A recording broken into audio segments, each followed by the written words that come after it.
After I refused to pay for my sister's $45,000 wedding, she invited me to a casual dinner.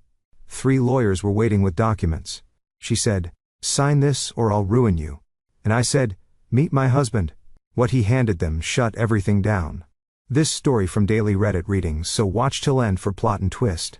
My name is Francesca, and if there is one thing I know as a senior actuary for one of the largest insurance firms in New York City, it is that value is rarely what it appears to be on the surface. I calculate risk for a living. I look at numbers and I tell billionaires whether their next venture is going to soar or crash. My clients pay me a retainer that could buy a small island. But to my family, I'm just Jazz, the boring girl who works with spreadsheets and probably makes $40,000 a year. I never corrected them. In my family, silence is not just golden, it is a survival strategy. That Sunday morning I sat in a booth at Sarah Beth's near Central Park, staring at a menu where the avocado toast cost $24. I calculated the markup in my head automatically. $3 for the bread, 50 cents for the egg, maybe $2 for the avocado. The rest was paying for the location, the brand, and the privilege of being seen by people who pretended not to notice you. I took a iced tea and checked my watch. They were 20 minutes late. This was standard operating procedure for the Williams women. Being late was their way of establishing dominance. Finally, the glass door swung open, and in walked a parade of chaos disguised as high fashion. My sister Tiana was leading the charge. She was wearing a dress that screamed for attention, a neon pink number with cutouts that were perhaps a bit too ambitious for a Sunday brunch. On her arms swung a quilted black bag with the famous interlocking C logo. From 10 feet away it looked impressive. From where I sat I could see the stitching was slightly uneven, and the gold hardware was a shade too yellow. It was a Canal Street knockoff, but Tiana carried it like it held the nuclear codes. Behind her trailed my mother Beatrice, looking like she was on her way to a church service, where the dress code was competitive holiness. And bringing up the rear was Connor, my future brother-in-law. The man Tiana had been gushing about for 6 months. The man who was supposedly a vice president at a hedge fund. He was tall with that specific kind of confident slouch that suggests he has never been told no in his life. He wore a navy blazer with gold buttons and loafers with no socks. They arrived at the table in a flurry of air kisses and perfume that smelled like vanilla and desperation. Tiana slid into the booth opposite me, and immediately pulled out her phone. She did not say hello. She held the phone up high, finding her light. "Hey guys, we are here at Sarah Beth's, with the fam for a little wedding planning meeting." Tiana chirped into the screen, her voice rising an octave to that fake influencer pitch. "So excited to show you all the details, stay tuned." She ended the video, and her smile dropped instantly. She looked at me, and frowned. "You could have dressed up a little, Jazz. It is Sarah Beth's, not a cafeteria." I looked down at my simple linen blouse and tailored trousers. They were from the row, and cost more than Tiana's entire outfit combined.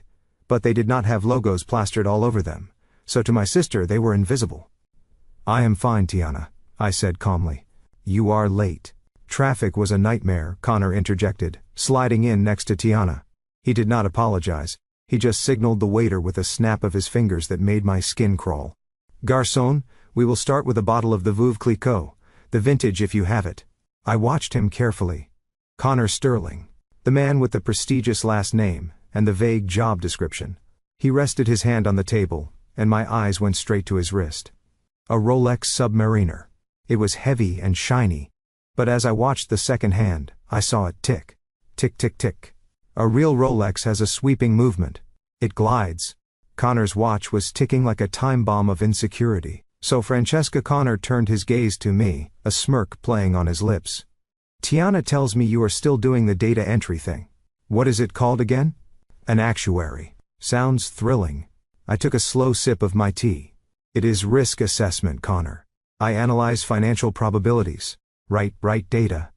Connor waved his hand dismissively. "I could never do that. Boring office work.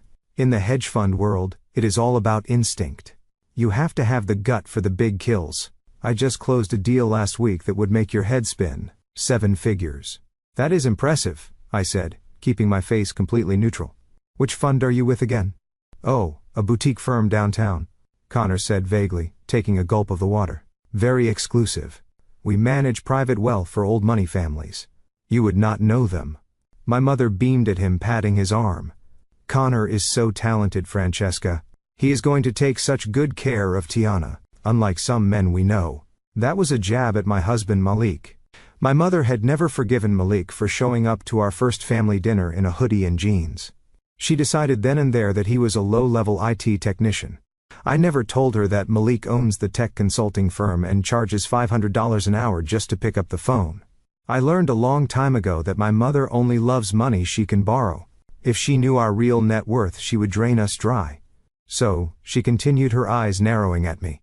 We are not here to talk about work. We are here for the wedding. Tiana, show your sister the vision. Tiana pushed aside her cutlery and hefted a massive white binder onto the table. It landed with a heavy thud. On the cover in gold glitter glue were the words, Tiana and Connor. A love eternal. She opened the binder with the reverence of a priest opening a Bible. Okay, so obviously we are booking the plaza, Tiana announced. I choked slightly on my ice cube. The plaza. Yes, the plaza, Connor said, leaning back and spreading his arms. Nothing else is good enough for my princess. We need a venue that matches the Sterling family legacy.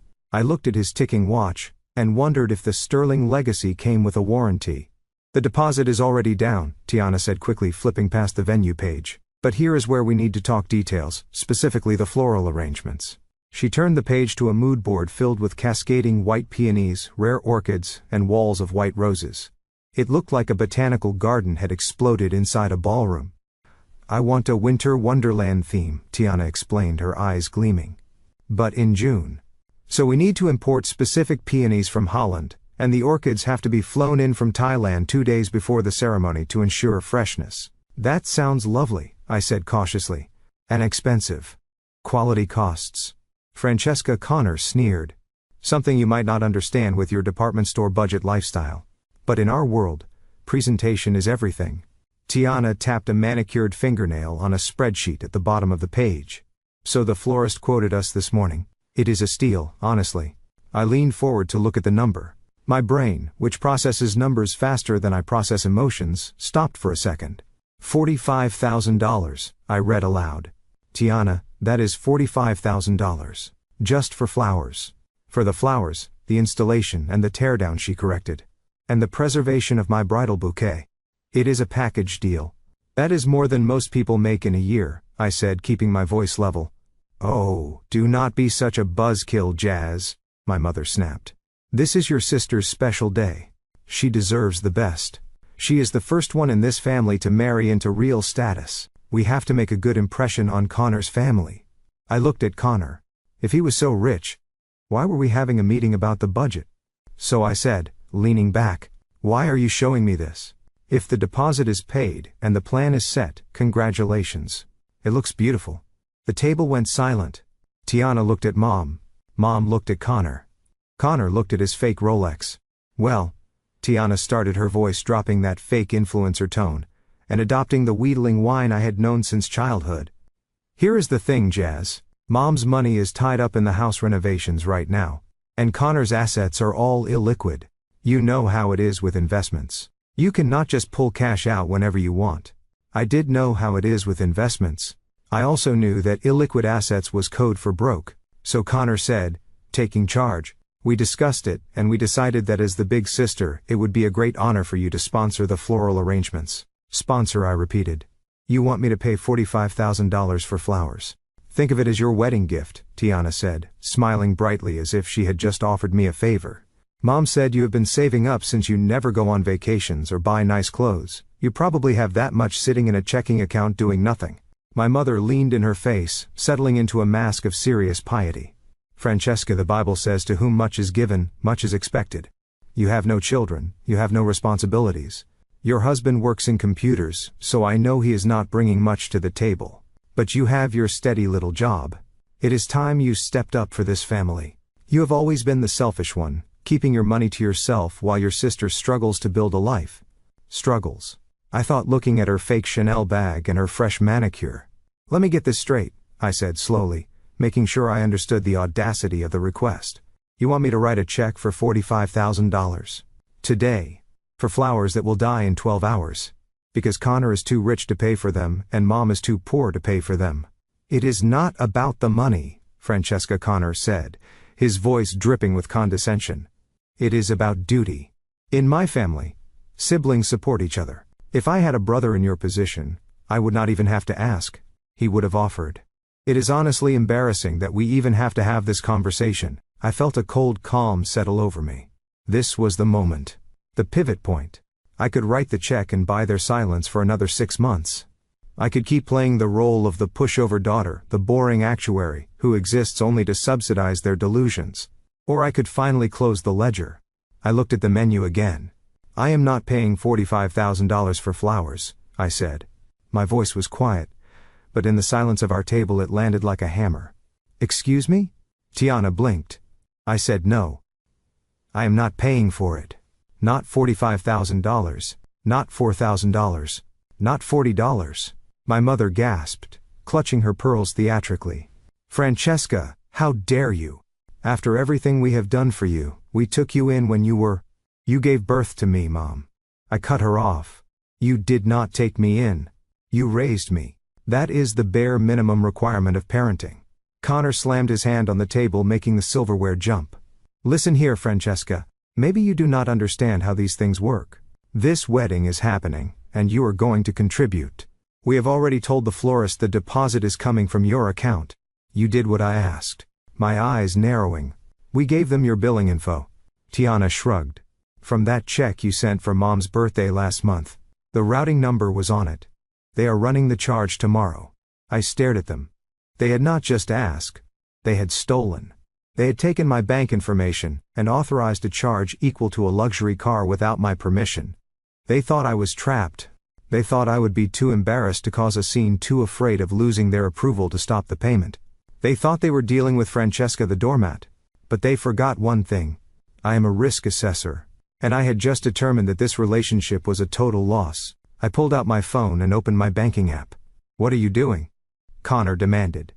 I am locking my accounts, I said, tapping the screen. And then I am calling the fraud department to report an unauthorized transaction attempt.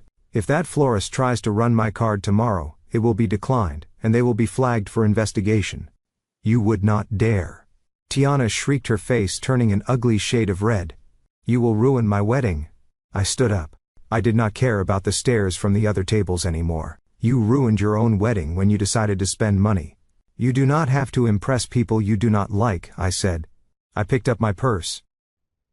I am leaving. And, Tiana, for my wedding gift. I am getting you a toaster. A really nice one. It has 4 slots. I walked away as my mother started screaming scripture at my back, and Connor yelled about how I was going to regret crossing the Sterling family. I walked out of Sarah Beth's, into the bright New York sunlight, and took a deep breath. I thought it was over. I thought I had won. But I was wrong. That was just the opening move. They did not just want my money. They wanted to destroy me. And 2 weeks later, when Tiana called me with that sweet, apologetic voice, inviting me to a reconciliation dinner, I should have known better. I should have known that when a predator smiles, it is not because they are happy. It is because they are about to feed. I stepped into a taxi and gave the driver my address. My phone buzzed. A text from Tiana. You will pay for this, Francesca. One way or another. I deleted the text. But as I watched the city blur past the window, I realized that for the first time in my life, I was not just calculating the risk. I was ready to be the danger. The silence that followed my refusal was heavy enough to crush the delicate porcelain cups on the table. For a moment the hum of conversation in the upscale restaurant seemed to fade away, leaving us in a bubble of tension that felt suffocating. Tiana stared at me with her mouth slightly open, as if I had just spoken in a foreign language. Connor looked at his water glass, a tight smile frozen on his face, while his brain tried to process the fact that someone had actually said no to him. But it was my mother whose reaction was the most practiced. Beatrice Williams did not get angry immediately. That was amateur hour. Instead, she let her lower lip tremble. She widened her eyes until they shimmered with unshed tears. And then she looked around the room just to make sure she had an audience. Once she was satisfied that the couple at the next table was watching, she let out a sound that was half sigh and half sob. She reached into her purse and pulled out a lace handkerchief that she kept specifically for moments of emotional manipulation. Francesca, she whispered, her voice trembling with a theatrical fragility that would have won her a Tony Award. I do not understand what has happened to your heart, I really do not. She dabbed at her dry eyes and shook her head. I remember when you were a little girl, she continued, raising her volume just enough so the waiter refilling water 3 tables away could hear. I remember how we sacrificed for you. Your father and I worked double shifts. We went without new clothes. We went without vacations just so you could have books and school supplies. We poured everything into you, Francesca. Every drop of our blood and sweat. And now, when your sister needs you just this once you close your hand. She paused for effect, and then reached for the ultimate weapon, her leather-bound travel Bible, which she placed on the table next to the mimosa pitcher. The good book says, "To whom much is given, much is required," she quoted, looking at me with a mix of judgment and pity. It says, "Honor your father and mother so that your days may be long." Are you honoring us, Francesca? Is this how you honor the family that made you? By hoarding your wealth while your sister suffers. By putting a price tag on love. I watched her performance with the detached, analytical gaze of a risk assessor.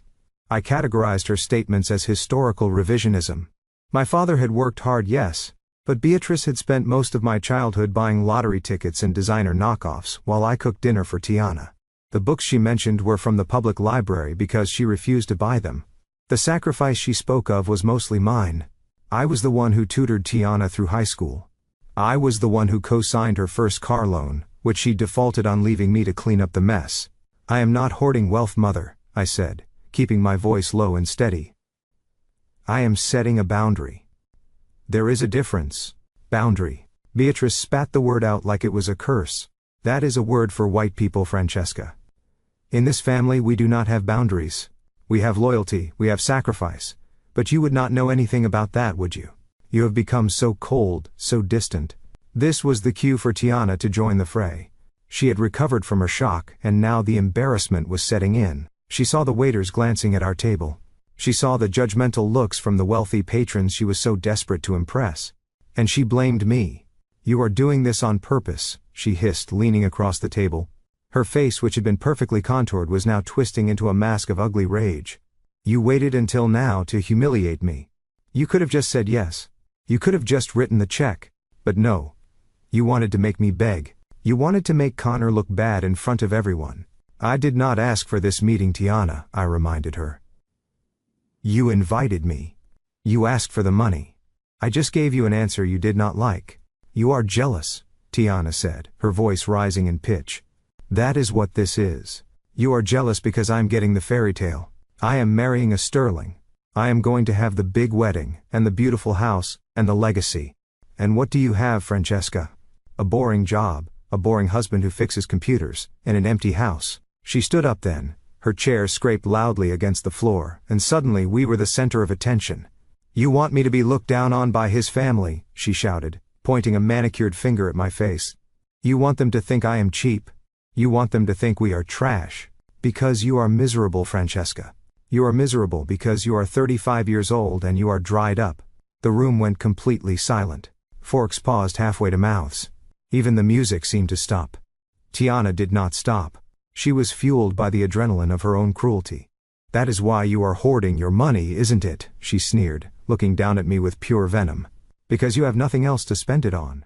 You cannot have children. You are a barren, empty shell.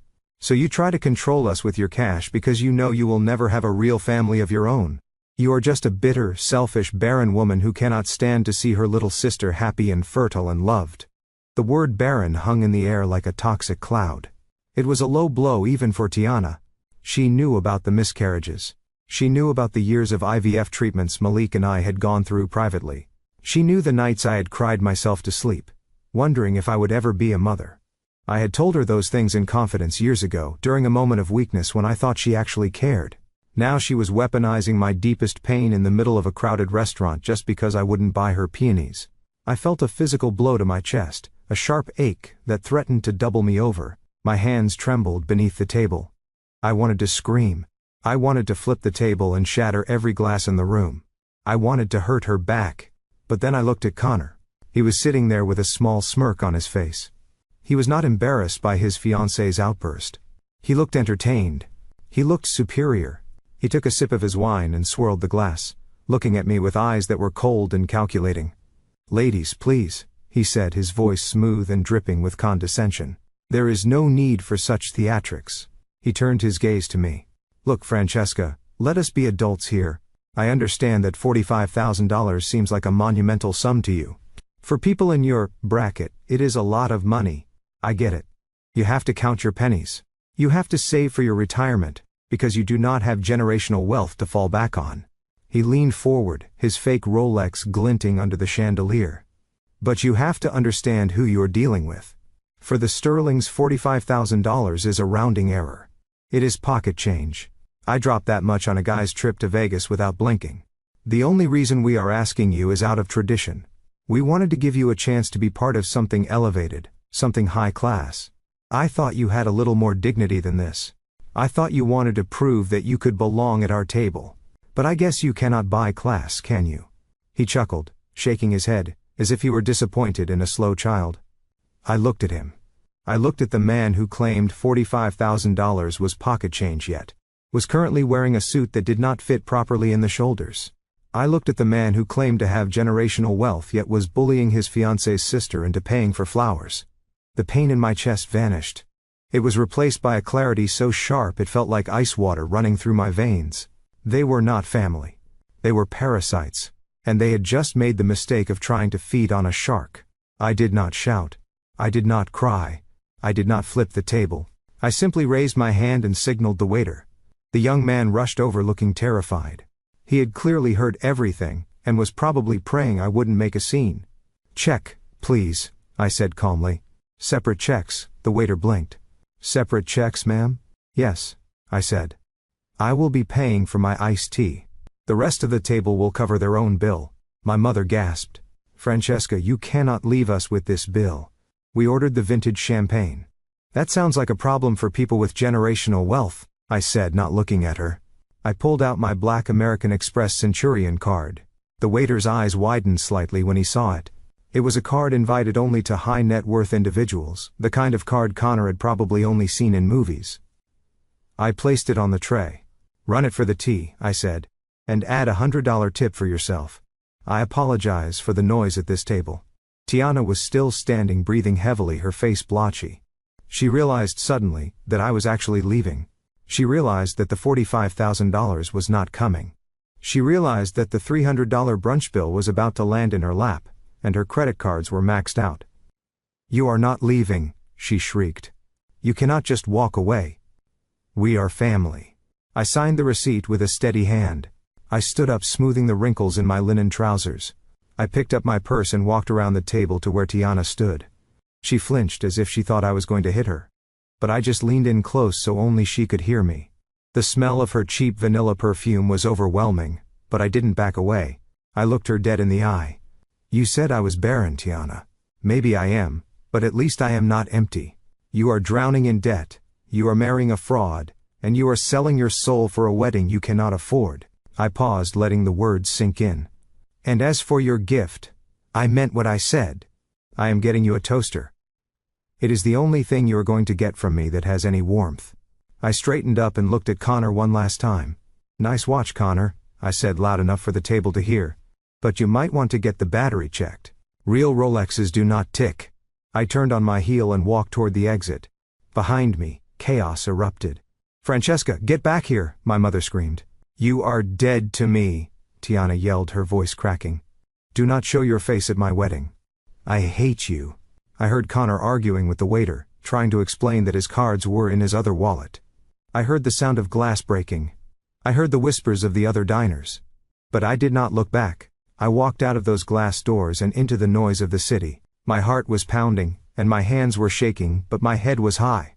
I had just cut the cord. I had just severed the tie. It hurt. God, it hurt. But as I hailed a cab and climbed inside, I realized something else. I was free. Or so I thought. Because as I watched the restaurant disappear in the rearview mirror, I didn't know that my mother was already reaching for her phone. I didn't know that Tiana was already drying her tears and planning her next move. I didn't know that by the time I got home, my face would be all over the internet, and the war would be just beginning. I thought I had ended it. But the truth was, I had just declared war on people who had nothing left to lose, and people with nothing to lose are the most dangerous enemies of all. The heavy oak door of my bed-stuy brownstone clicked shut behind me, locking out the noise of the city and the chaos of the last hour.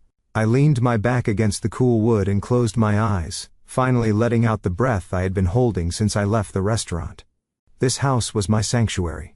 It was a 4-story masterpiece of late 19th century architecture with original crown moldings, mahogany banisters, and the kind of solid construction that made you feel safe from the world. My grandmother had bought it for pennies in the 70s when nobody wanted to live in Brooklyn, and she had left it to me specifically because she knew I was the only one who would preserve it rather than sell it to the highest bidder for quick cash. To my mother and sister, this house was just a pile of money sitting in the form of bricks. They saw the gentrification of the neighborhood, the coffee shops opening on the corner, and the property values skyrocket, and they saw dollar signs. They did not see the history. They did not see the nights I spent sanding the floors by hand, or the weekends Malik and I spent restoring the plasterwork. They just saw an asset that I was selfishly hoarding. I kicked off my heels and walked softly down the hallway toward the back of the house where Malik had his home office. The house was quiet, but it was the kind of quiet that felt expensive. The central air hummed almost imperceptibly, and the thick Persian rugs absorbed the sound of my footsteps. I wanted nothing more than to walk into Malik's office, crawl into his lap, and tell him everything. I wanted him to hold me and tell me that I was not crazy, that I was not the villain my family made me out to be. But when I reached the double doors of his study, I stopped. Through the frosted glass, I could see his silhouette. He was pacing back and forth, a phone pressed to his ear. I cracked the door open just an inch. "We cannot accept those terms," Gerald Malik was saying, his voice low and dangerous. It was a tone I rarely heard him use. "If they want to push for a hostile takeover, we will bury them in regulatory filings until the next fiscal year. Tell the board to hold the line. I am looking at the merger agreement right now, and there is a poison pill clause they missed." I watched him for a moment. He was wearing his favorite, worn-out Howard University hoodie, but his posture was all shark. On his desk, 3 monitors were glowing with spreadsheets and legal briefs that would make the average lawyer weep. He was in the middle of closing a deal that was probably worth more than the entire gross domestic product of a small country. My mother thought he fixed printers for a living because he never talked about his work at family gatherings.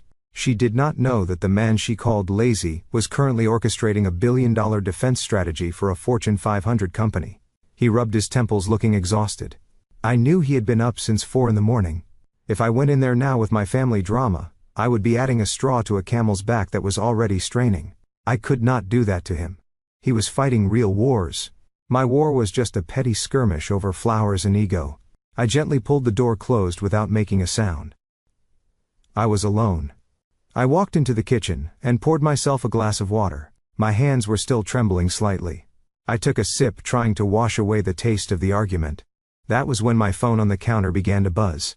It started with a single vibration, then another, then a continuous angry hum that rattled the marble countertop. I stared at the screen. A notification from Instagram popped up. "Tiana Williams is live." My stomach dropped. I knew I should not look. I knew nothing good could come from watching my sister perform for her 3,000 followers. But it was like a car crash. I could not look away. I tapped the notification. The screen filled with Tiana's face. She was sitting in her car, the one I knew she was 3 months behind on payments for. The lighting was poor, but it highlighted the tears streaming down her cheeks. Real or fake, it did not matter. On camera they looked devastating. "Guys," she sniffled, wiping her nose with the back of her hand. "I do not usually do this. I try to keep things positive, you know. But I am just so broken right now." The comments were already flying up the side of the screen. Heart emojis. Broken heart emojis. People asking what happened. "I just came from a meeting with my sister," Tiana said, looking directly into the camera lens. "We were supposed to be planning my wedding, the happiest time of my life, right? But instead she humiliated me." She paused to let out a sob that sounded like a wounded animal. "My fiancé Connor and I, we are trying our best. But things are tight. And my sister? She is rich, guys. Like really rich. She lives in our grandmother's house. The house that was supposed to be for all of us. But she tricked Grandma into signing it over to her right before she died." I gripped the edge of the counter so hard my knuckles turned white. That was a lie. A bold, malicious lie. Grandma had signed the house over to me 5 years before she passed because she was terrified that Beatrice would sell it to pay off gambling debts. I had the competency hearings on tape. I had the lawyer's notes. But the truth is boring. The lie was sensational. She stole our inheritance. Tiana continued, her voice gaining strength from the validation of her audience. She lives in a mansion while Mom and I struggle. And today when I asked her for help, just a little help to make my wedding day special, she laughed in my face. She told me I was pathetic. She threw money at me and walked out. The comments section was a cesspool of outrage. Wow, what a snake. Karma will get her. Family comes first. That is shameful. This is why you cannot trust anyone, even blood. I watched as user after user piled on. People I did not know, strangers from across the country, were judging me based on the performance of a woman who once stole my identity to open a credit card at Sephora. Then the text messages started. It began with Aunt Sarah, the family matriarch, now that Grandma was gone. Sarah had always liked me, but she loved peace more than she loved truth. Francesca, I am seeing this video. Please tell me you did not leave your mother and sister with the bill. You have so much, and they have so little. Fix this. Then came my cousin Marcus, who owed me $2,000 I knew I would never see again. You are foul for that, Jazz. Mom is crying watching this. You need to apologize and cut that check. Do not forget where you came from. Then came the messages from numbers I did not even have saved. Distant relatives, friends of the family, people who had not spoken to me in a decade but felt entitled to weigh in on my character. Selfish, bougie, sellout, Oreo. That last one stung the most. It was the insult they always used when I succeeded. When I got straight A's, I was acting white. When I got into a top university, I was forgetting my roots. When I bought a brownstone and restored it instead of letting it crumble, I was gentrifying my own history. To them, my success was an indictment of their stagnation. And now Tiana had given them a weapon to attack me with. I put the phone down, face down on the counter. The buzzing continued, a relentless drumbeat of notification after notification. I looked around my beautiful kitchen, the custom cabinets I had designed, the vintage stove I had hunted down in an estate sale, the light pouring in from the garden window. It was everything I had ever wanted. It was the physical manifestation of my hard work and discipline. So, why did I feel so small? I felt the walls closing in. The silence of the house, which had been a comfort minutes ago, now felt oppressive. It felt like isolation. I was the girl in this big house on the hill, and down in the village the townspeople were lighting their torches. I wanted to march into the living room and turn on the television to drown out the noise in my head, but I knew I would just see Tiana's face in my mind. I wanted to call my best friend getting drinks in the city, but I was too ashamed to explain that my own sister was publicly dragging me through the mud. So I stood there in the middle of my $1,000,000 kitchen, feeling like the poorest woman in the world. I walked over to the fridge and opened it, staring blindly at the contents. I wasn't hungry, I just needed to look at something orderly. Rows of sparkling water, fresh vegetables in the crisper, containers of meal prep that Malik and I had made on Sunday. Order, logic, structure. My family was chaos. They were a hurricane that swept through and destroyed everything in its path, demanding that you thank them for the rain. I closed the fridge and leaned my forehead against the cool stainless steel. Be the bigger person. That was what everyone always said. Just apologize. Just pay the money. Keep the peace. But peace at the expense of my dignity wasn't peace. It was surrender. The buzzing stopped for a moment, then started again with a different rhythm. A call. I glanced at the screen. It was my mother. I let it ring. I knew exactly what she would say. She would not be angry. That was not her style. When she wanted something, she would be weeping. She would say she was having chest pains. She would say her blood pressure was spiking, and it was all my fault. She would weaponize her health just like Tiana weaponized her tears. I declined the call. Immediately a text appeared. If I end up in the hospital tonight, it is on your hands. I stared at the words. The manipulation was so blatant, so clumsy, and yet it still found that little hook in my heart. The little girl inside me who just wanted her mommy to love her. The little girl who thought that if she was just good enough, smart enough, rich enough, maybe then she would be worthy of affection. But I was not a little girl anymore. I was a 35-year-old woman with a mortgage, a career, and a husband who was currently fighting off corporate raiders in the next room. I took a deep breath and picked up the phone. I did not text back. Instead, I opened my settings. I scrolled down to the blockers. I selected Tiana's number. Block. I selected my mother's number. Block. I selected Aunt Sarah and cousin Marcus. Block. Block.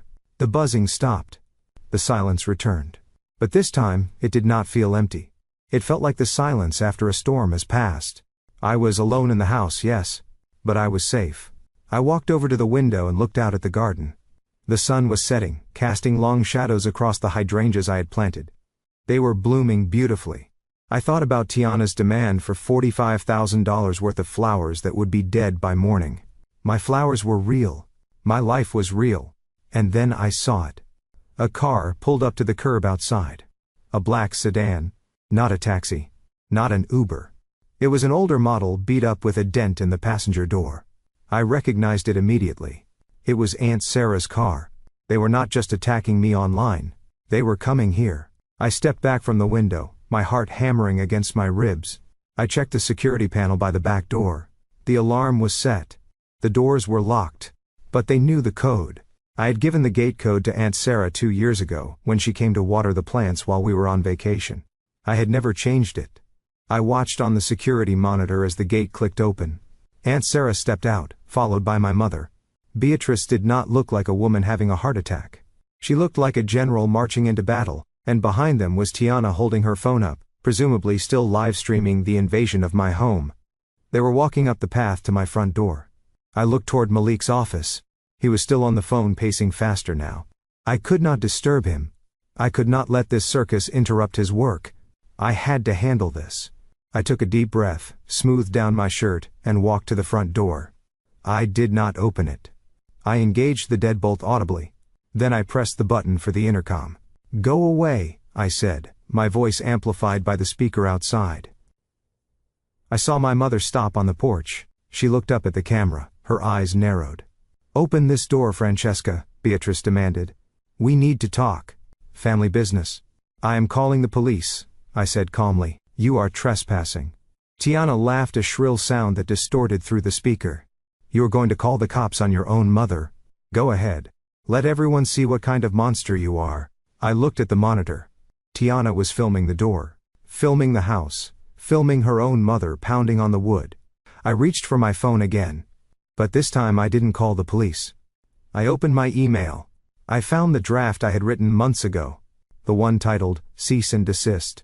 The one I had prepared the last time they tried to extort me, but had been too soft to send. I forwarded it to my lawyer. Then I sent a text to the private security firm that patrolled our neighborhood. Priority 1. Intruder on premises. I watched on the screen as the security patrol car turned the corner, just 30 seconds later. The flashing yellow lights swept across my mother's furious face. The war had moved from the internet to my doorstep. And I was done retreating. The next morning I walked into my office tower in Midtown Manhattan, trying to leave the chaos of my family behind me. My building is a fortress of glass and steel, a place where logic, rules, and emotions are left at the revolving doors. I love the silence of the elevator ride up to the 42nd floor.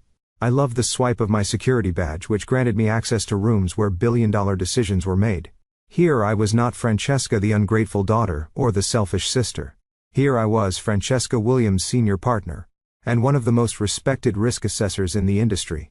My office was my sanctuary, with its floor-to-ceiling windows overlooking the Hudson River and the quiet hum of productivity that soothed my frayed nerves. I sat down at my desk and opened a complex file regarding a maritime merger, hoping to lose myself in the actuarial tables. But my piece lasted exactly 45 minutes. The phone on my desk rang. It was the internal line from the lobby security desk. I picked it up, expecting a courier, or perhaps a client arriving early for a meeting. "Miss Williams, I apologize for disturbing you," the security guard Mike said, his voice tight with professional discomfort. "There is a woman down here. She claims to be your mother. She does not have an appointment, and she is refusing to leave until she sees you. She is causing quite a disturbance, ma'am." My stomach dropped to the floor. I closed my eyes and took a deep breath. Of course she was here. I should have calculated this variable. Beatrice Williams did not accept defeat. She viewed boundaries as challenges to be bulldozed. "Is she yelling, Mike?" I asked, keeping my voice calm.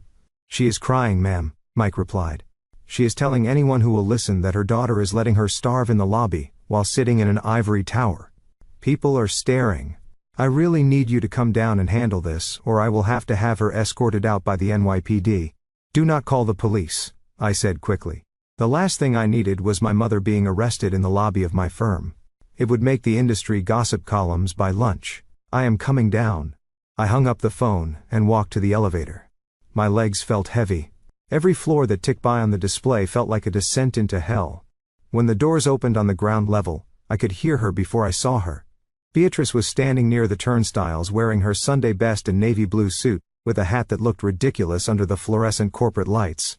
She was clutching her purse with both hands, and speaking loudly to a group of young interns who looked terrified. I raised her alone, she was wailing. I scrubbed floors so she could work in a place like this. And now she treats me like a stranger. Mother. My voice cut through her performance like a knife. She spun around, her eyes lighting up with a mix of triumph and fury. The tears vanished, instantly replaced by a look of steely determination that I knew all too well. Francesca, she said, smoothing her skirt. Finally, do you know how humiliating it is to be stopped by security like a common criminal? I am your mother. I should have a key to this building. This is a secure financial institution, Mother, I said, guiding her away from the staring interns toward a quiet corner near the fountain. Nobody has a key, except the CEO. Why are you here? I told you yesterday that I am done. You do not get to be done with family, Francesca, she hissed, her voice dropping to a dangerous whisper. You think because you have a security badge and a fancy office you are better than us. You think you can just walk away from your obligations. I have no obligations to fund a $45,000 flower arrangement, I said, crossing my arms. This is not about the flowers anymore, Beatrice said, her eyes narrowing. This is about respect. And it is about justice. Tiana is devastated. She has been crying all night. Connor is beside himself. You embarrassed them in front of the staff at Sarah Beth's. You made them look poor. They are poor, Mother, I said bluntly. That is the reality. Pretending otherwise is what got them into this mess. And frankly, it is what got you into your mess too, her face twisted. Do not you dare speak to me about my finances. You do not know what I have been through. I know exactly what you have been through. I shot back, losing my patience. I know about the credit cards you maxed out in my name when I was in college. I know about the second mortgage you took out on the childhood home to pay off your bingo debts. And I know why Grandma left the brownstone to me. Beatrice froze. The mention of the brownstone always had this effect on her. It was the one subject she usually avoided, because deep down she knew the truth. But today, she did not back down. Instead, she stepped closer, invading my personal space. She left that house to you because you manipulated her, she spat. You took advantage of an old woman who was losing her mind. You whispered poison in her ear about me and Tiana. You told her we were irresponsible. You coerced her into signing those papers when she did not know what day of the week it was. That is a lie, and you know it. I said, my voice trembling slightly with rage. Grandma was perfectly lucid. She sat me down in her kitchen 3 years before she died. She showed me the stack of pawnshop tickets she found in your bedroom. She knew you had pawned her wedding ring, Mother. She knew you stole her Social Security checks to play the slots in Atlantic City. Beatrice flinched, but she recovered quickly. She was confused, Beatrice insisted. She lost that ring. I never took it. I have the receipt, I said. I bought it back. I have the receipt with your signature on it. Grandma saw it. That is why she changed her will. She told the lawyer specifically that she wanted the house to go to me, because she knew if she left it to you it would be sold within a month to pay a bookie or a casino. She wanted to keep the property and the family. I am the only reason that house is still standing. You stole our inheritance, Beatrice hissed, poking a finger into my chest. That house is worth $3 million now. That is family money. Tiana deserves her share. I deserve my share. And you are sitting on it like a dragon while your sister scraps for pennies. I am preserving it, I corrected her. I pay the property taxes. I pay for the maintenance. You and Tiana have never contributed a dime. Because you stole it, she repeated like a broken record. But that ends today. She reached into her purse. For a second, I thought she was going to pull out the Bible again. But instead, she pulled out a folded piece of paper. It looked like a printout from a legal website. Connor has been doing some research, she said, a smug smile spreading across her face. He knows people, Francesca, powerful people. He spoke to his family lawyers this morning. I almost laughed. Connor did not have family lawyers. Connor had debt collectors. And what did his imaginary lawyers say, I asked. They said that a will signed by a woman with early onset dementia is contestable, she said, reciting the words carefully as if she had memorized them on the ride over. They said that if one beneficiary has undue influence over the testator, the entire document can be voided. They call it elder abuse, Francesca, financial exploitation of a vulnerable senior. I stared at her. The air in the lobby seemed to drop 10 degrees. This was not just a guilt trip anymore. This was a legal threat. And not just any threat. An accusation of elder abuse was a nuclear bomb for someone in my profession. I am an actuary. My entire career is built on ethics, integrity, and trust. I handle sensitive financial data for the largest corporations in the world. To hold my license, I have to pass rigorous background checks and adhere to a strict code of conduct. A formal accusation of fraud, especially involving a family member and a vulnerable senior, would trigger an immediate ethics investigation by the actuarial board. Even if I was innocent, even if I won in court, the investigation alone would suspend my license. My clients would drop me. My firm would place me on administrative leave to protect their reputation. It would effectively end my career. You would not dare, I whispered. Oh, I would, Beatrice said, her voice sweet and poisonous. And I will. Connor has the paperwork ready. He says all we have to do is file a petition with the probate court. Once it is public record, your bosses upstairs will hear about it. How will that look, Francesca, the high and mighty risk assessor accused of swindling her own grandmother? This was extortion, pure and simple. My own mother was standing in the lobby of my workplace, threatening to destroy the career I had built over 15 years unless I paid for a party. What do you want? I asked, feeling a cold sweat break out on my back. I want you to make things right, Beatrice said. I want you to apologize to your sister. I want you to write that check for the flowers. And I want you to sign a document acknowledging that Tiana owns half of the brownstone. Connor says we can structure it as a gift, so you do not have to pay taxes. See, we are trying to help you. Half the house, I repeated. You want me to give her $1.5 million in equity, just like that? It is only fair, Beatrice shrugged. She is getting married. She needs a nest egg. Connor wants to start an investment firm, and they can use the equity as collateral for a business loan. I closed my eyes. They were going to mortgage the house. They were going to take out a loan against the equity, give the money to Connor, and he was going to lose it all. The bank would foreclose. The house would be gone. Everything Grandma worked for, everything I had protected would be erased. And if I refuse, I asked, opening my eyes. Then we go to court, Beatrice said simply.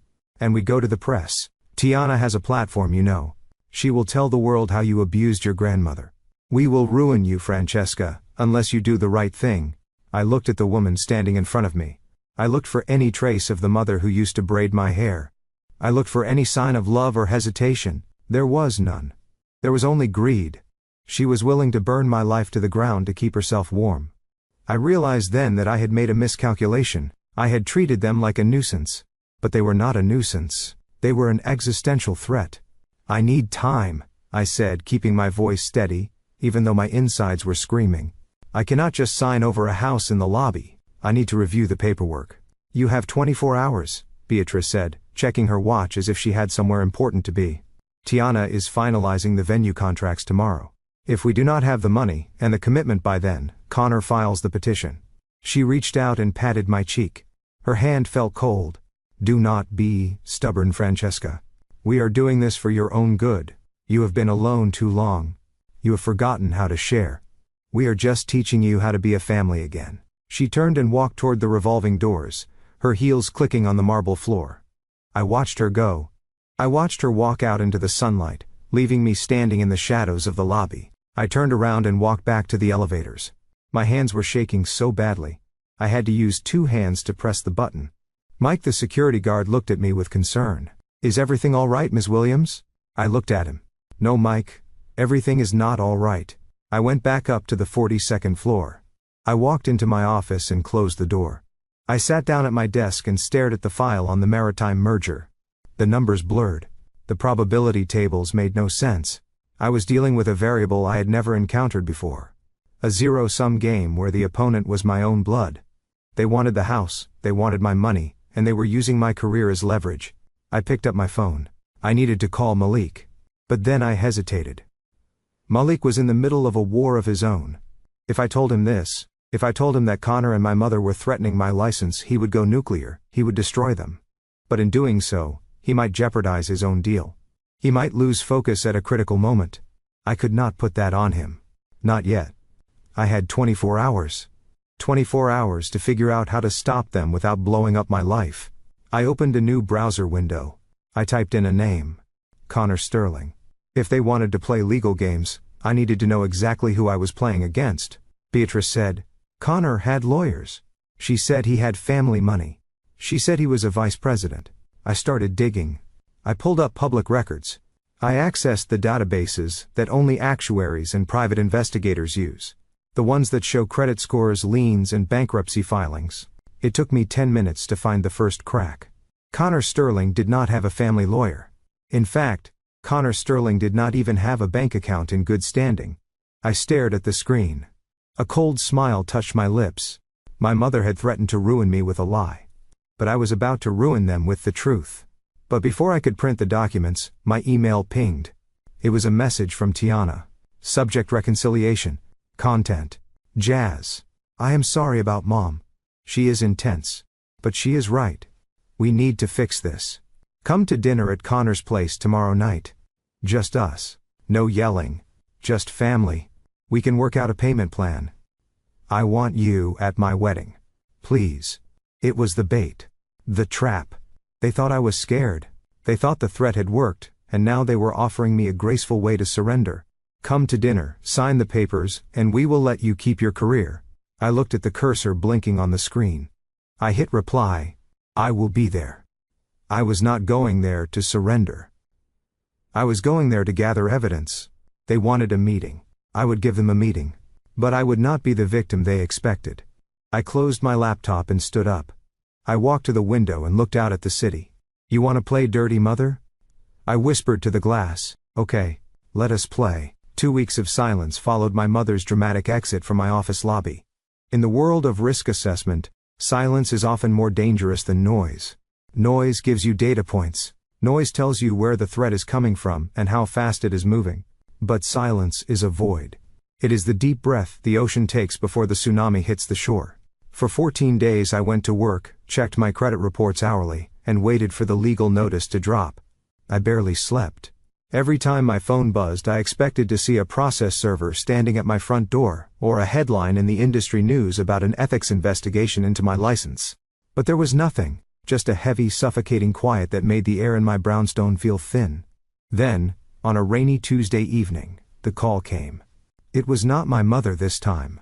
It was Tiana. I stared at her name on the screen. My finger hovered over the decline button. My brain, the logical analytical engine that had kept me safe for 35 years, screamed at me to let it go to voicemail. Do not engage. Do not open the door. But there is a part of the human heart that biology cannot explain.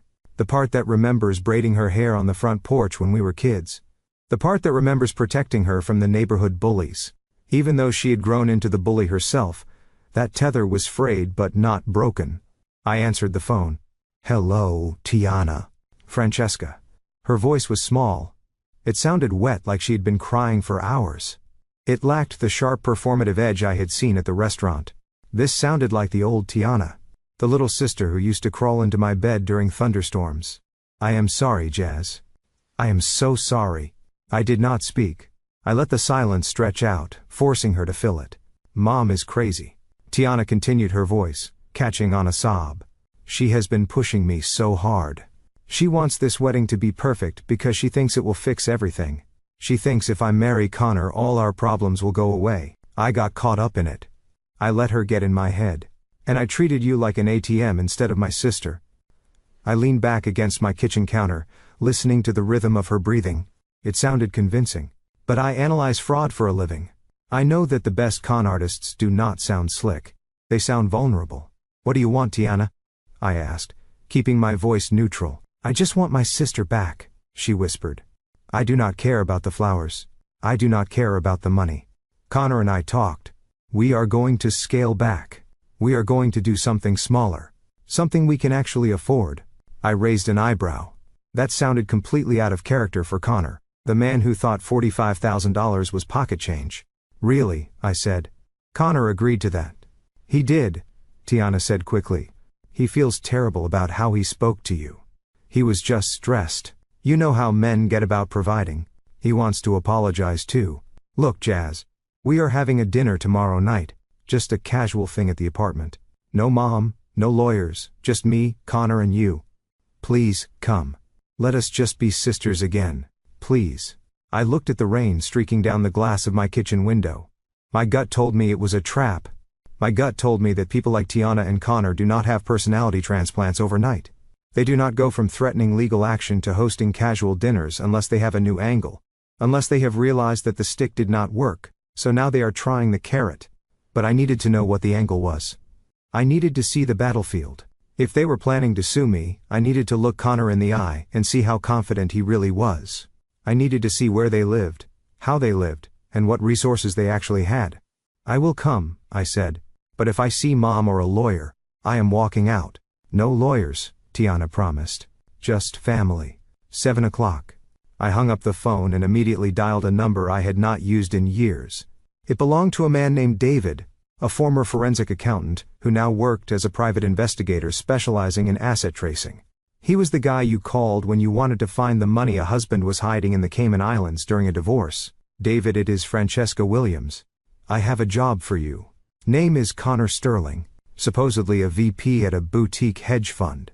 I need to know everything, bank accounts, credit scores, employment history, and I need to know if he has any family money. I can have a preliminary report by Thursday, David said.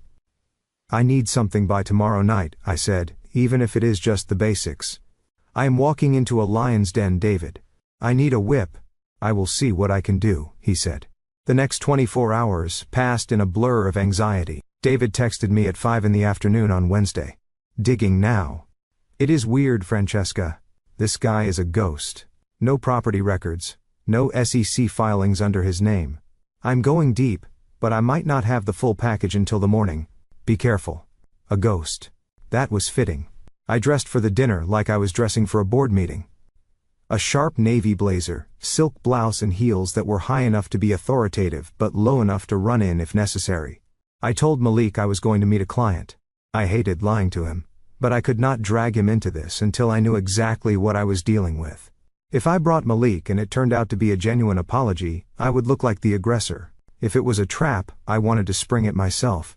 I took a cab to the address Tiana had sent me. It was a building in Tribeca, one of those glass needles that pierced the sky. The lobby was impressive. Floors of Italian marble, a doorman who looked like a Secret Service agent, and a scent of white tea pumped through the vents. This was serious money. For a second I doubted myself. Maybe Connor really was successful. Maybe I had misjudged him. The elevator ride to the penthouse took nearly a minute. My ears popped as we ascended. When the doors opened directly into the apartment, I stepped out into a space that was designed to intimidate. Floor-to-ceiling windows offered a panoramic view of the Manhattan skyline. The lights of the city twinkled below like a sea of diamonds. The living room was massive, with high ceilings and modern furniture that looked like it had been lifted straight from the pages of Architectural Digest. Tiana and Connor were waiting for me. Tiana was wearing a simple dress, looking modest and repentant. Connor was in a cashmere sweater pouring wine into a crystal decanter. Francesca, Tiana said, walking over to hug me. Thank you for coming. I let her hug me. Her body felt tense. She was vibrating with a nervous energy that she was trying hard to suppress. Hello, Tiana, I said, stepping back. Connor. Francesca. Connor nodded, offering me a glass of red wine. Reckless of me to assume you drink red, but this is a lovely Cabernet I have been saving. Please. I took the glass. I did not drink. I began to walk around the room, letting my eyes scan the environment. I put on my actuary glasses. I stopped looking at the overall picture, and started looking at the data points. The first thing I noticed was the art. On the far wall there was a massive abstract painting, splashes of red and black. It looked like a Rothko. It was framed in heavy black wood. To the untrained eye, it screamed millions of dollars. But I stepped closer. I tilted my head looking at the surface of the canvas under the track lighting. Real oil paintings have texture. You can see the brush strokes the ridges where the paint layers over itself. Even an old painting has a topography. This surface was completely flat. It was smooth. It was a print. A high-quality print, yes, perhaps canvas transfer, but it was ink, not paint. It was a poster masquerading as a masterpiece. Interesting piece, I said, turning to Connor. Is it an original? Connor chuckled, swirling his wine. Oh, that old thing. It is a study by a local artist I support. I have the Sirius collection in storage. The humidity in New York can be brutal on oils, you know. I nodded, filing that away. Lie number 1. Nobody keeps the fake art on the wall and the real art in storage unless they do not have real art. I walked toward the seating area. There was a large white rug anchoring the room. It looked plush and inviting. But as my heels sunk into it, I felt a distinct friction. Static. I looked down. The fibers had a synthetic sheen. Wool absorbs light. Silk reflects it softly. This material was reflecting the overhead lights with a harsh plastic glare. And in the corner near the sofa leg, the rug was curling slightly upward. A high-end Persian or wool rug lays heavy and flat. It has weight. This was polyester. It was a machine-made rug, likely bought from a staging company or a big box store. It was the kind of rug you buy when you want the look of luxury without the price tag. Lie number 2. Then I lifted the wine glass to my lips. I did not drink. I inhaled. Connor had made a show of pouring it from a crystal decanter hiding the bottle. He called it a lovely Cabernet. A good Cabernet has notes of blackcurrant oak, maybe a hint of tobacco. It smells deep. This smelled like sugar and rubbing alcohol. It had that sharp, stinging scent of a wine that has been mass-produced with added sulfites to preserve it on a grocery store shelf. It was $2 Chuck, dressed up in crystal. Lie number 3. I looked around the rest of the room. There were no personal photos. No books on the shelves that looked like they had been read. The coffee table books were perfectly aligned as if placed by a ruler. There was no clutter. No mail on the counter. No keys near the door. This was not a home. This was a stage set. It hit me with the force of a physical blow. They did not live here. Or if they did, they were renting it furnished, probably on a short-term lease. This was a facade built to convince me that Connor was a man of means. They were trying to dazzle me with the view so I wouldn't look at the details. But details are my business. I turned back to them. Hurned. They were watching me closely. Tiana was twisting her ring. Connor was smiling that tight shark-like smile. Beautiful place, I said, keeping my voice light. How long have you lived here? Oh, about 6 months, Connor said casually, leaning against the marble fireplace, which I noticed was clean of any soot or ash. I picked it up for a steal. The market in Tribeca was soft last year, so I grabbed it. You bought it? I asked. Cash, Connor lied effortlessly. Hate mortgages. Interest is for poor people, right? Right, I said. I took a sip of the terrible wine and forced myself to swallow. It tasted like vinegar and deceit. So I said, sitting down on the stiff sofa. Let us talk. You said you wanted to make peace. We do? Tiana said, sitting next to Connor. We want to start over. She reached for a folder on the coffee table. A folder I hadn't noticed before because it was tucked under a magazine. But before we eat, she said, her voice trembling just a little. We have a small favor to ask. Since we are scaling back the wedding, Connor has this incredible investment opportunity. It is a way for us to secure our future, so we never have to ask you for money again. Here it comes, I thought. The pivot. And since you are family, Connor added, his eyes locking onto mine. We wanted to give you the first refusal. It involves the brownstone. But, do not worry. It is not a handout. It is a partnership. I looked at the folder. Then I looked at the fake art, the cheap rug, and the man wearing a watch that ticked. They were not scaling back, they were doubling down. And they had invited me into their house of cards, expecting me to be too impressed to blow it down. I set my wine glass on the table. Tell me about this partnership, I said. I was ready to hear the pitch. Not because I was going to buy, but because I was gathering the ammunition I would need to bury them. We sat down at the glass dining table, which was set with gold-rimmed plates that looked suspiciously like the ones sold at Pier 1 Imports during their liquidation sale. The dinner itself was a catered affair, but not from a private chef. My trained palate recognized the rubbery texture of the chicken breast, and the over-salted glaze of the asparagus. It was high-end takeout, plated to look like home cooking. I picked at my food, moving the vegetables around, while Connor held court at the head of the table. He was in full performance mode. For the first 20 minutes, he barely let Tiana or me get a word in edgewise. He wanted to impress me. He wanted to prove that despite my corporate title, he was the true financial alpha in the room. The problem was that every time he opened his mouth, he revealed just how little he actually understood about the world of finance. You know, Francesca, he said, gesturing with his fork. The market is all about sentiment right now. I have been telling my clients to leverage their positions in crypto derivatives because the fiat currency is basically crashing. It is simple economics. We are shorting the dollar against the blockchain volatility index. I chewed a piece of dry chicken, slowly trying to keep my face completely blank. Shorting the dollar against a volatility index was not simple economics. It was word salad. It was a sentence constructed by someone who had watched 3 TikTok videos on day trading, and thought he had cracked the code of Wall Street. Interesting strategy, I said, taking a sip of water to wash down the bad wine. And how are you hedging that risk? If the regulatory environment tightens, your liquidity could be trapped. Connor laughed, a dismissive sound that grated on my nerves. Regulatory environment, he scoffed. That is old school thinking, Francesca.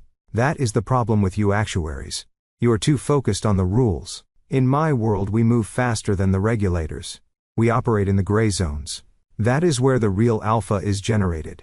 I just closed a seed round for a tech startup that uses AI to predict market corrections. We are projecting a 400% return by third quarter. 400%. I mentally rolled my eyes. Ponzi schemes promised 400%. Legitimate hedge funds fought tooth and nail for 12.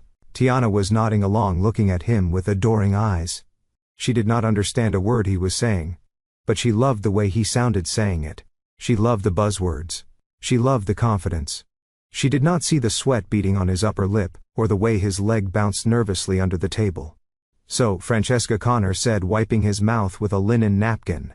About this partnership, we want to keep the brownstone in the family, obviously, but we also need to unlock its value. It is a dead asset just sitting there. Tiana and I were thinking we could set up a trust. You transfer the deed into the trust, and we manage the equity. We can pull out some cash to fund this AI venture and everyone wins. You get a passive income stream, and Tiana gets her security. I set my fork down. The audacity was breathtaking. They wanted me to sign over my house so they could gamble the equity on a phantom startup. And if the startup fails, I asked quietly, what happens to the house then? It won't fail, Connor said, slamming his hand on the table a little too hard. That is the negative attitude holding you back, Francesca. You have to visualize success. I visualize risk, Connor, I said. That is my job. And this sounds like a high-risk exposure with zero collateral. Connor's smile faltered. The charm was beginning to wear thin, revealing the aggression underneath. He looked at Tiana and gave a barely perceptible nod. Well, he said, his voice dropping an octave, we hoped you would see the vision. We hoped you would want to help your sister voluntarily, but we prepared for the possibility that you would be difficult. Tiana stood up abruptly. I will get dessert, she said, her voice tight. She walked into the kitchen. I expected her to come back with a cake or a fruit tart. Instead, I heard the distinct click of the front door unlocking. I turned in my chair. The front door opened, and 3 men walked in. They were not the sleek, high-powered corporate attorneys I dealt with at my firm. These men looked like they hunted ambulances for sport. Their suits were ill-fitting, their ties were too wide, and they carried the scent of stale cigarette smoke and desperation. The man in the lead was older, with slick-back gray hair and a face that looked like it had been eroded by years of ethical compromises. He was carrying a thick, expandable file folder. Who are these people? I asked, standing up. My heart began to hammer against my ribs.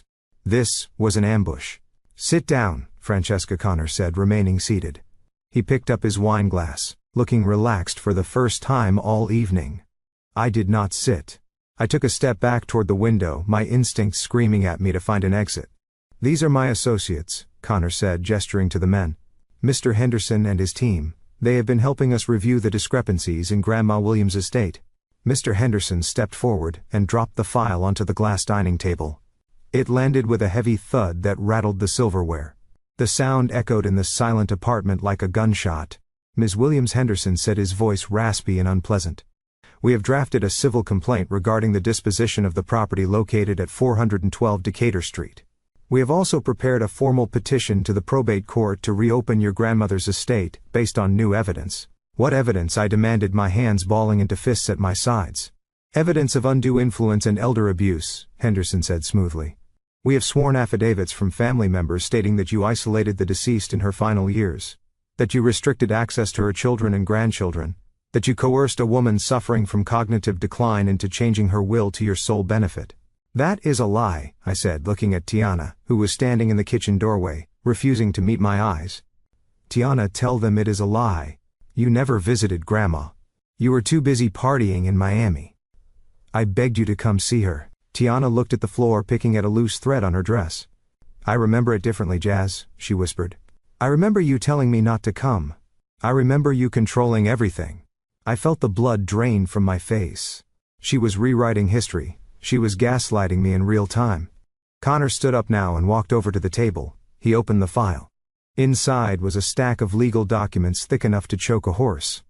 Here is the situation, Francesca, Connor said, tapping the paper with his finger. We can file this tomorrow morning. Once we do, it becomes public record. Elder abuse. Fraud. Coercion. Ugly words. Especially for someone with your professional standing. He looked at me, his eyes gleaming with malice. I did some reading on the Actuarial Board of Standards, he continued. They are very strict about ethics, aren't they?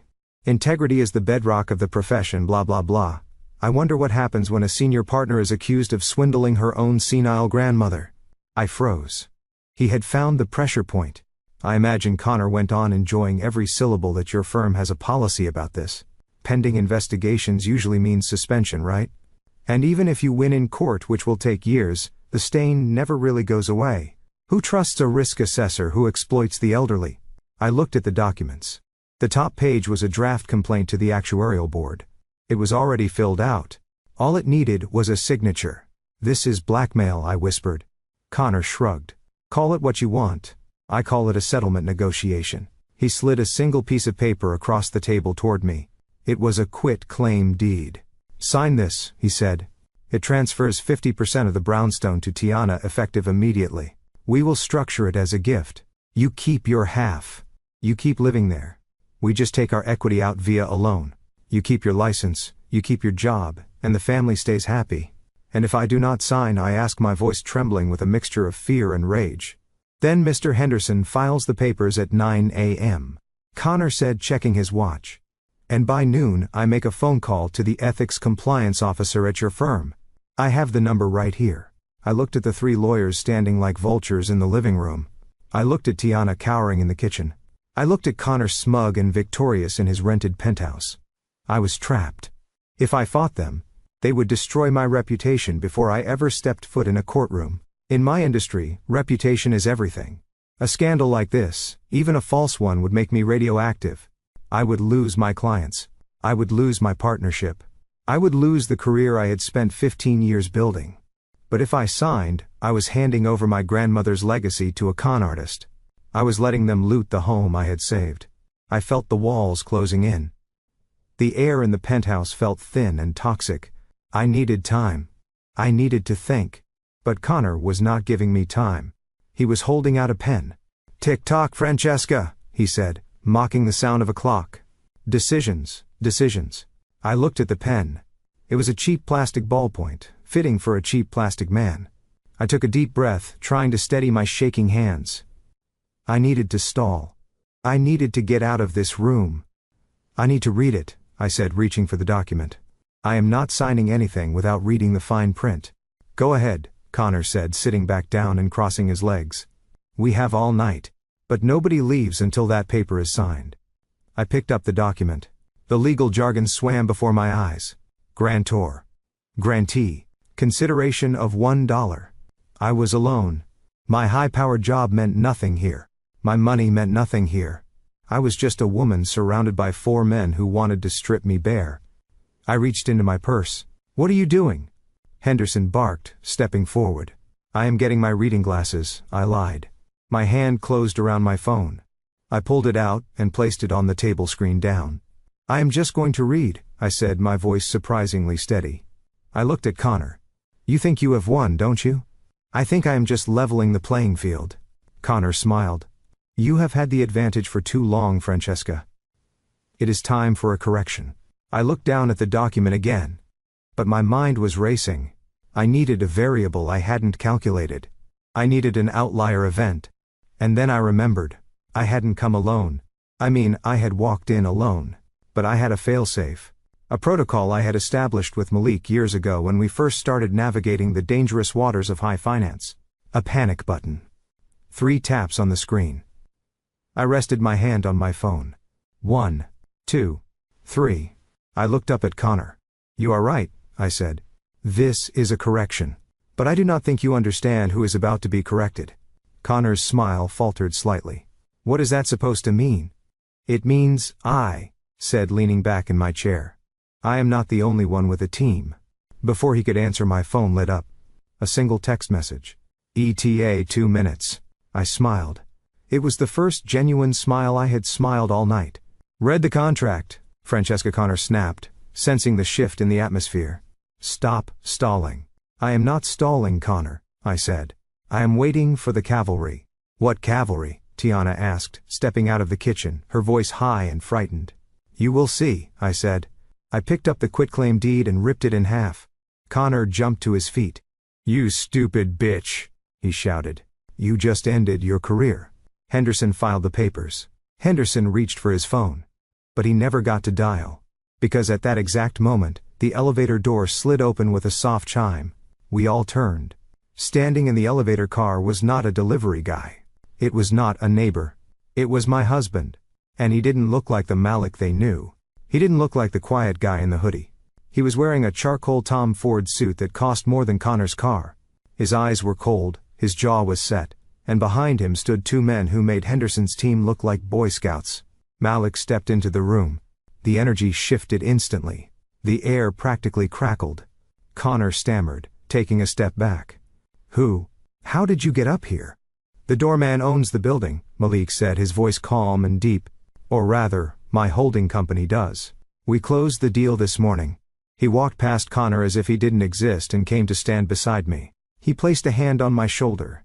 A heavy, comforting weight. Are you okay, Jazz? He asked, not looking at the lawyers yet. I am now, I said. Malik turned his gaze to Henderson. The older lawyer swallowed hard, dropping his eyes to the floor. Henderson, Malik said, I believe you are holding a file that belongs to the trash can. Who are you? Henderson squeaked, clutching the file to his chest.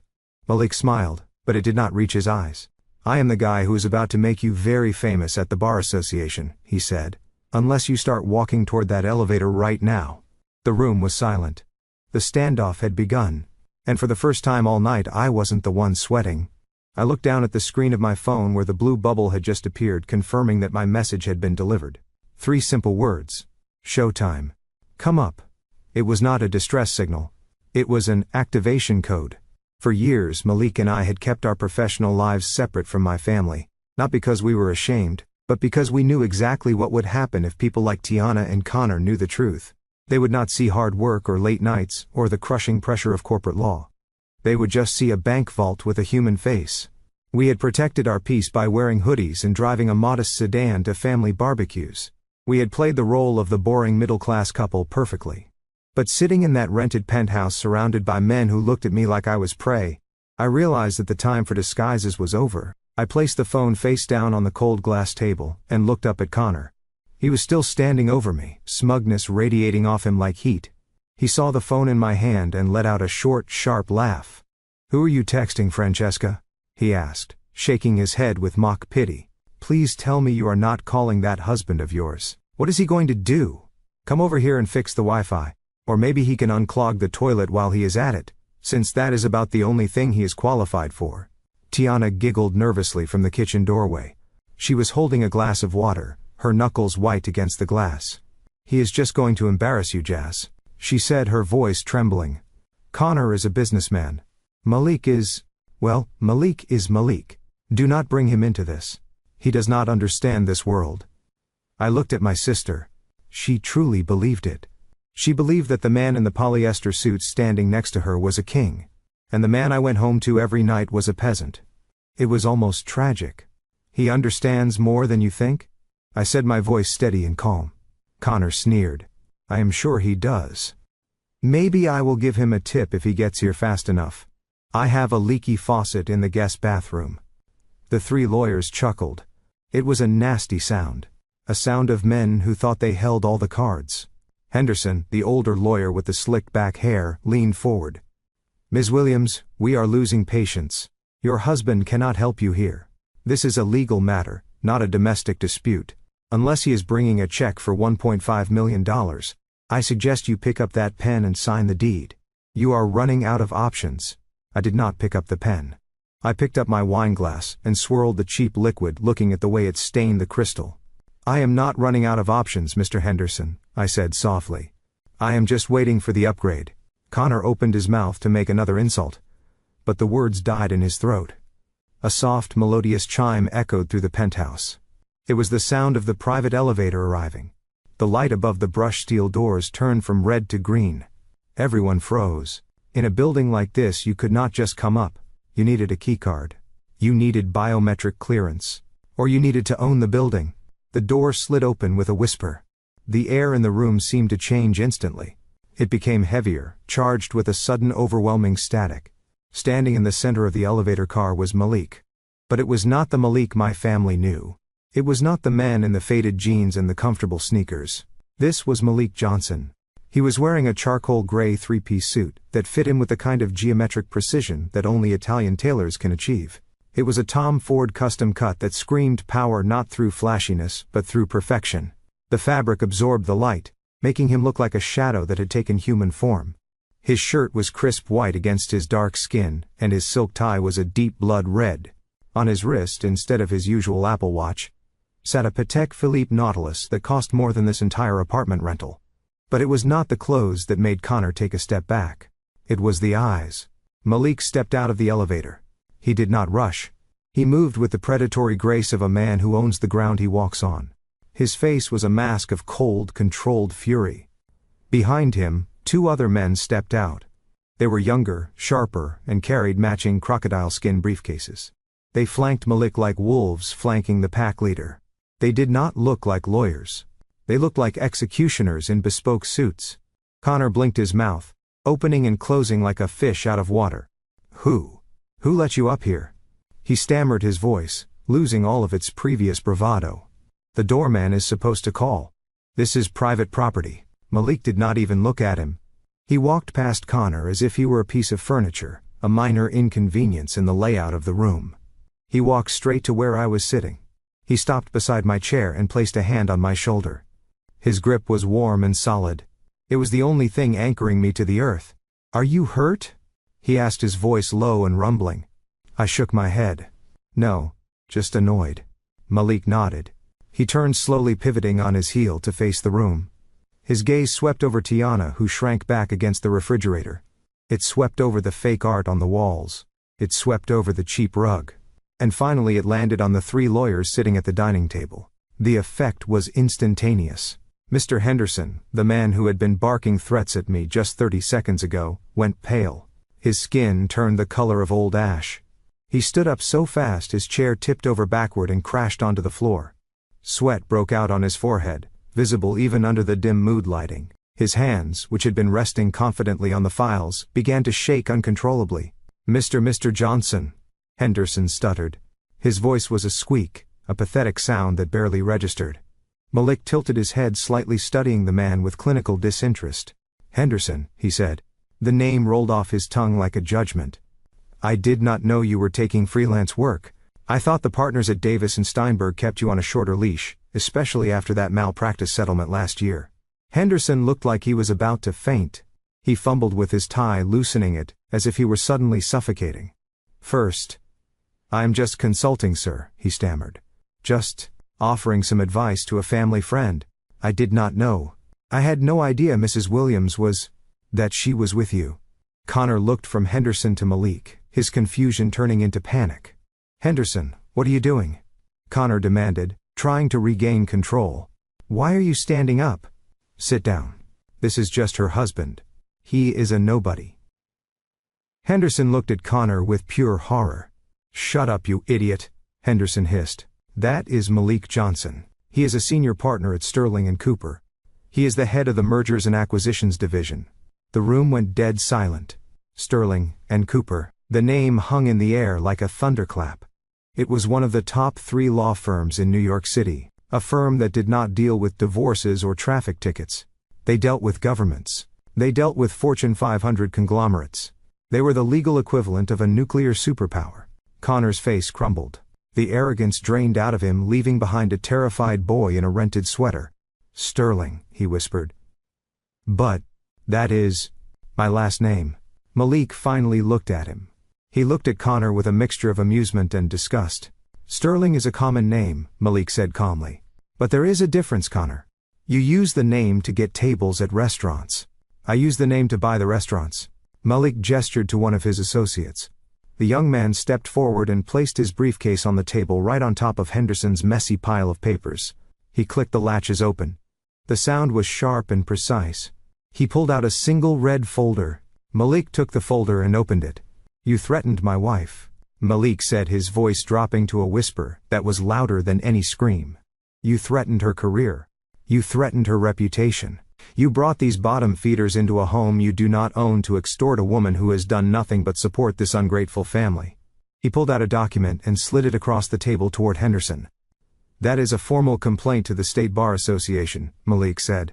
It details your attempt to use a fraudulent legal threat to coerce a signature on a property deed. It also lists the 3 ethics violations you have committed in the last 20 minutes. My assistant is standing by to file it electronically. All I have to do is say the word. Henderson began to hyperventilate. Please, Mr. Johnson. Please. I did not know. I was misled. This man. He pointed a shaking finger at Connor. He told me it was a standard dispute. He told me the grandmother was mentally incompetent. I was just following instructions. You did not do your due diligence, Henderson Malik said, cold as ice. And in my world, that is a fatal error. Malik turned his eyes to the other 2 lawyers. And you too? He said. I recognize you from the courthouse cafeteria. Unless you want your names added to this filing, I suggest you pack up your briefcases and get out of my sight. You have exactly 10 seconds before I ruin your career so thoroughly you will not be able to get a job as a paralegal in a strip mall. The 2 younger lawyers did not hesitate. They grabbed their bags, shoving papers in haphazardly. They did not look at Connor. They did not look at Henderson. They scrambled for the elevator button, pressing it repeatedly in panic. But Henderson was frozen. He looked at the document in front of him, then at Malik. First, I can fix this, he whispered. I can withdraw the petition. We never filed it. It was just a draft. It was a weapon, Malik corrected him. You pointed a loaded gun at my wife. You do not get to put it back in the holster and say, just kidding. Malik leaned in close, his hands resting on the table. Get out, he said. Henderson grabbed his things. He ran toward the elevator, pushing past his colleagues. The doors opened, and the 3 of them piled in, terrified to look back. The doors slid shut, and the silence they left behind was deafening. Now, it was just us. Me, Malik, his 2 associates, and Connor, and Tiana. Connor was backing away slowly until his legs hit the sofa. He collapsed onto it looking small and broken. Tiana was weeping silently in the corner, her hands covering her mouth. Malik adjusted his cuffs. He looked at Connor. Now that the garbage has been taken out, he said, his voice returning to that calm, terrifying baritone. Let us talk about who you really are, Connor. Because while my wife was being polite and eating your terrible chicken, my team was running a forensic audit on your entire life. One of the associates handed Malik another file. And let me tell you, Malik said, flipping it open. It is a very interesting read. The air in the penthouse had shifted from the stale scent of cheap wine and desperation, to the ozone charge of an impending storm. Henderson stood there with his hand extended, a sweaty palm offering a truce that did not exist. He looked like a man who had just realized he was trying to sell flood insurance to Noah. He kept his hand out for a second too long, his smile faltering into a rictus of pure terror, as Malik simply looked at it. Malik did not frown. He did not sneer. He looked at Henderson's hand with the same clinical detachment one might use to examine a petri dish, containing a mildly interesting but ultimately repulsive bacteria. He did not break stride. He did not acknowledge the gesture. He simply walked past Henderson as if the man were a coat rack, leaving the lawyer standing there with his arm hanging in the empty air, a monument to his own irrelevance. Malik moved to the head of the table where Connor had been holding court just moments before. Connor scrambled out of the way, tripping over his own feet to vacate the space. My husband placed his briefcase on the glass surface. The sound of the heavy leather hitting the table was soft but authoritative. He did not sit down. He stood looming over the scattered documents, his shadow stretching long across the room. He reached out and picked up the quitclaim deed, the document that they had tried to force me to sign. The paper looked fragile in his large hands. He held it up to the light, adjusting his cuffs with a slow, deliberate movement that drew every eye in the room. Standard boilerplate language, Malik said, his voice a low rumble that vibrated in my chest. Grantor acknowledges receipt of $1. Grantor waives all future claims. He chuckled softly, A dry, humorless sound that was more terrifying than a shout. You know, Henderson, I have seen better legal drafting from first-year law students who are hung over on a Tuesday morning. This is not just predatory. It is lazy. Henderson swallowed hard, his Adam's apple bobbing in his throat. Mr. Johnson, if I could just explain. We were under the impression that this was a mutual agreement. A family matter. We were just facilitating the paperwork. Facilitating. Malik repeated the word, tasting it. Is that what they call extortion these days? Facilitating. He looked at the paper one last time. Then with a sudden violent motion, he ripped it down the middle. The sound of the tearing paper was shocking in the silent room. It sounded like a bone snapping. He put the two halves together and ripped them again. And again. And again. He did not stop until the document that was supposed to steal my inheritance was nothing more than confetti snowing down onto the glass table. That, Malik said, brushing a speck of paper dust from his impeccable suit jacket, is my legal opinion on your offer. He placed both hands on the table and leaned forward, getting into Henderson's personal space. The older lawyer recoiled, the smell of his fear practically radiating off him. Now let us talk about your future, Henderson, Malik said. Because right now it is looking very bleak. You are standing in a private residence attempting to coerce a signature from a woman under duress. You have threatened her professional license, based on a fraudulent claim of elder abuse. And you have done all of this while representing a client who has no legal standing in this property. I was not. Henderson stammered, sweat beading on his upper lip. You or Malik cut him off, his voice sharpening like a blade. I know exactly what you were doing. You were banking on the fact that she was a woman alone. You were banking on her being scared. You were banking on her not knowing the law. But you made a fatal miscalculation. You forgot to check who she goes to bed with. Malik reached into his jacket pocket and pulled out his phone. He held it up, the screen dark. I have the number for the head of the State Bar Association on speed dial, Malik said. We play golf on Sundays. If I press this button and tell him that one of his members is currently engaged in a conspiracy to commit real estate fraud against the wife of a Sterling and Cooper partner, do you know what happens? Henderson shook his head, his eyes wide and watery. An emergency suspension of your license by morning, Malik answered. A full ethics investigation by noon. And by the end of the week you will be lucky if you are allowed to notarize a library card, let alone practice law in the state of New York.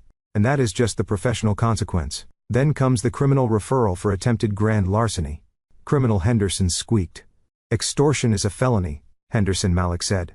And I have 3 witnesses standing right here, including 2 associates who have already documented every word you said tonight. Malik turned his gaze to the 2 younger lawyers who were cowering near the elevator. They looked like deer caught in the headlights of a semi-truck. They were young, probably just a few years out of law school, hungry for a quick payday, and too inexperienced to know when to run. But they were learning fast. And you too, Malik said, his voice dropping to a conversational tone that was somehow even more menacing. I assume you are just the bagmen. The grunts carrying the water for this operation. You have a choice. You can stay here and go down with the ship. You can have your names attached to the ethics complaint I'm about to file. You can explain to your student loan lenders why you can no longer work in the legal profession. Or, he pointed a finger at the elevator doors. You can leave. Right now.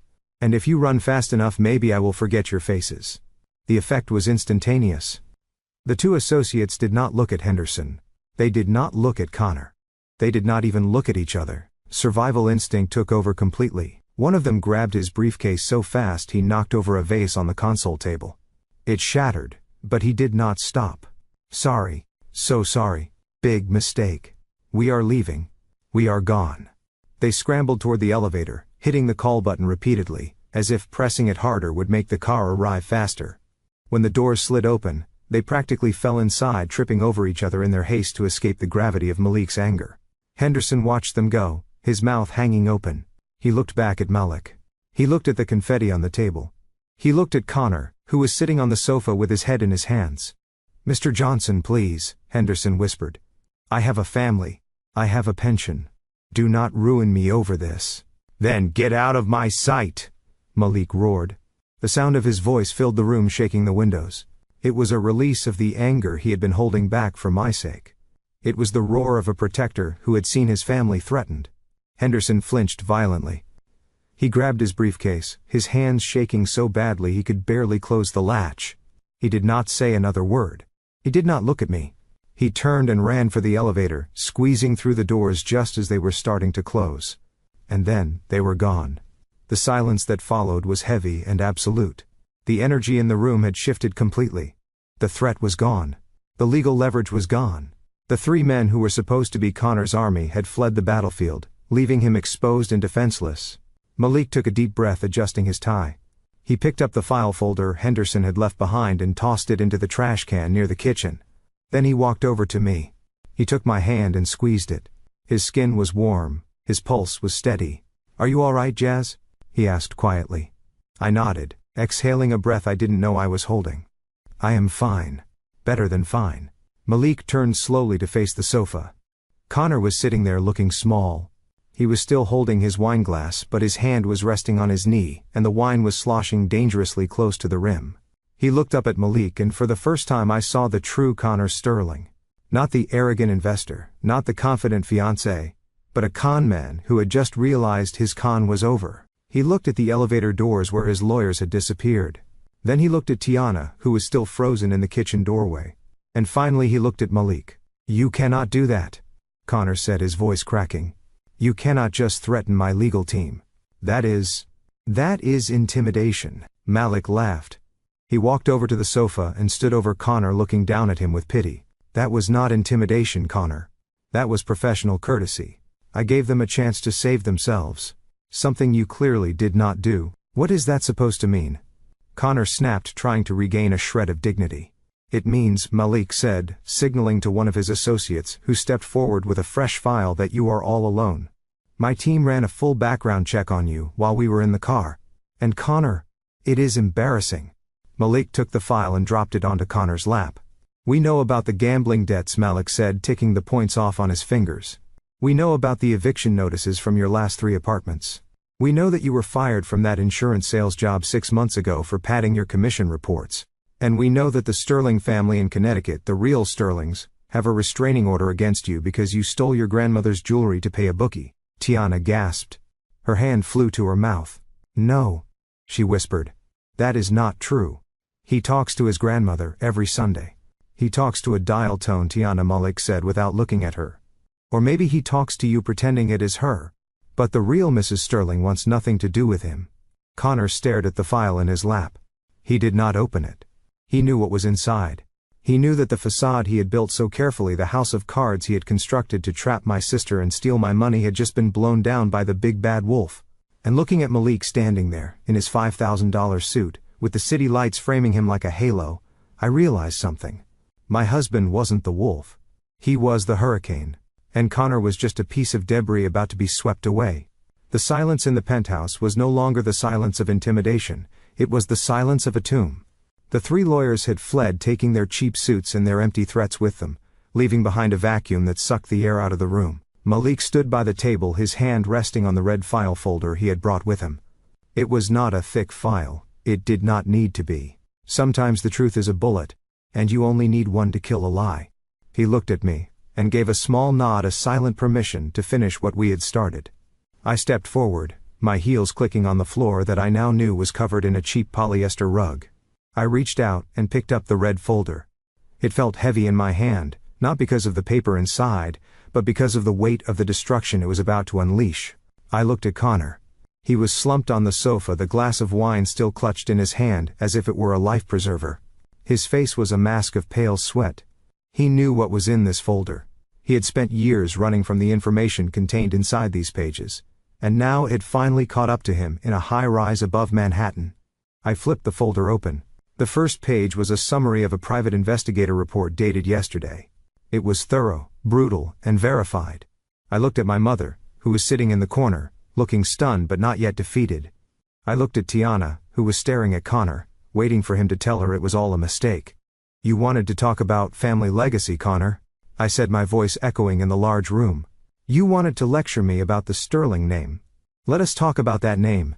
I pulled out the first document and laid it on the glass table, smoothing it out so everyone could see.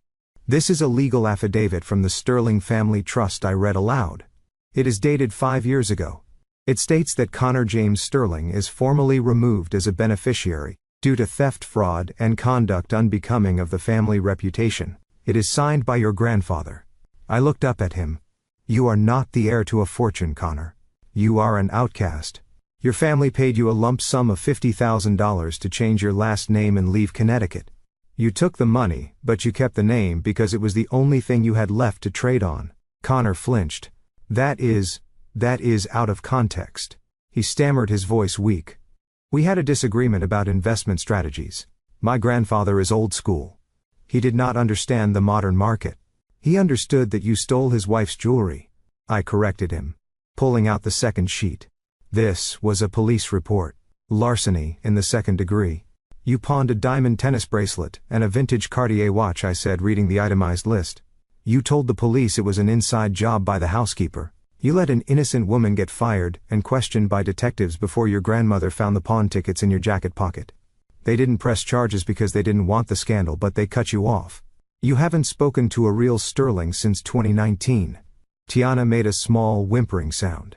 She looked at Connor, her eyes wide and pleading. Connor, tell her she is lying. Tell her you talk to your grandmother every Sunday. Connor wouldn't look at her. He stared into his wine glass, swirling the red liquid faster and faster. He talks to a dial tone. Tiana, I said. Or maybe he calls a service, but he is not calling Greenwich, Connecticut. I turned the page. But let us talk about your own financial genius, I continued. You claimed $45,000 was pocket change. You claimed you manage a hedge fund. I pulled out a credit report. It was a sea of red ink. Your credit score is 420, I said. You have 3 active judgments against you from creditors in New Jersey and Florida. And this, I tapped a highlighted figure in the center of the page. This is impressive, Connor. You owe $500,000, not to a bank, not to a credit card company, but to a private lending entity based in Atlantic City. I looked at him. That is gambling debt, isn't it? Online poker, sports betting. You didn't lose this money investing in startups. You lost it betting on horses and point spreads. Connor slammed his glass down on the coffee table so hard, wine sloshed over the rim, staining the rental furniture. You accessed my private financial data without my consent, he shouted, trying to muster some anger. That is illegal. I will sue you. We are way past suing, Connor. Malik spoke up from behind me, his voice calm and deadly. And for the record, private investigators are perfectly legal when they are uncovering fraud committed against a client. And right now, you are trying to defraud my wife.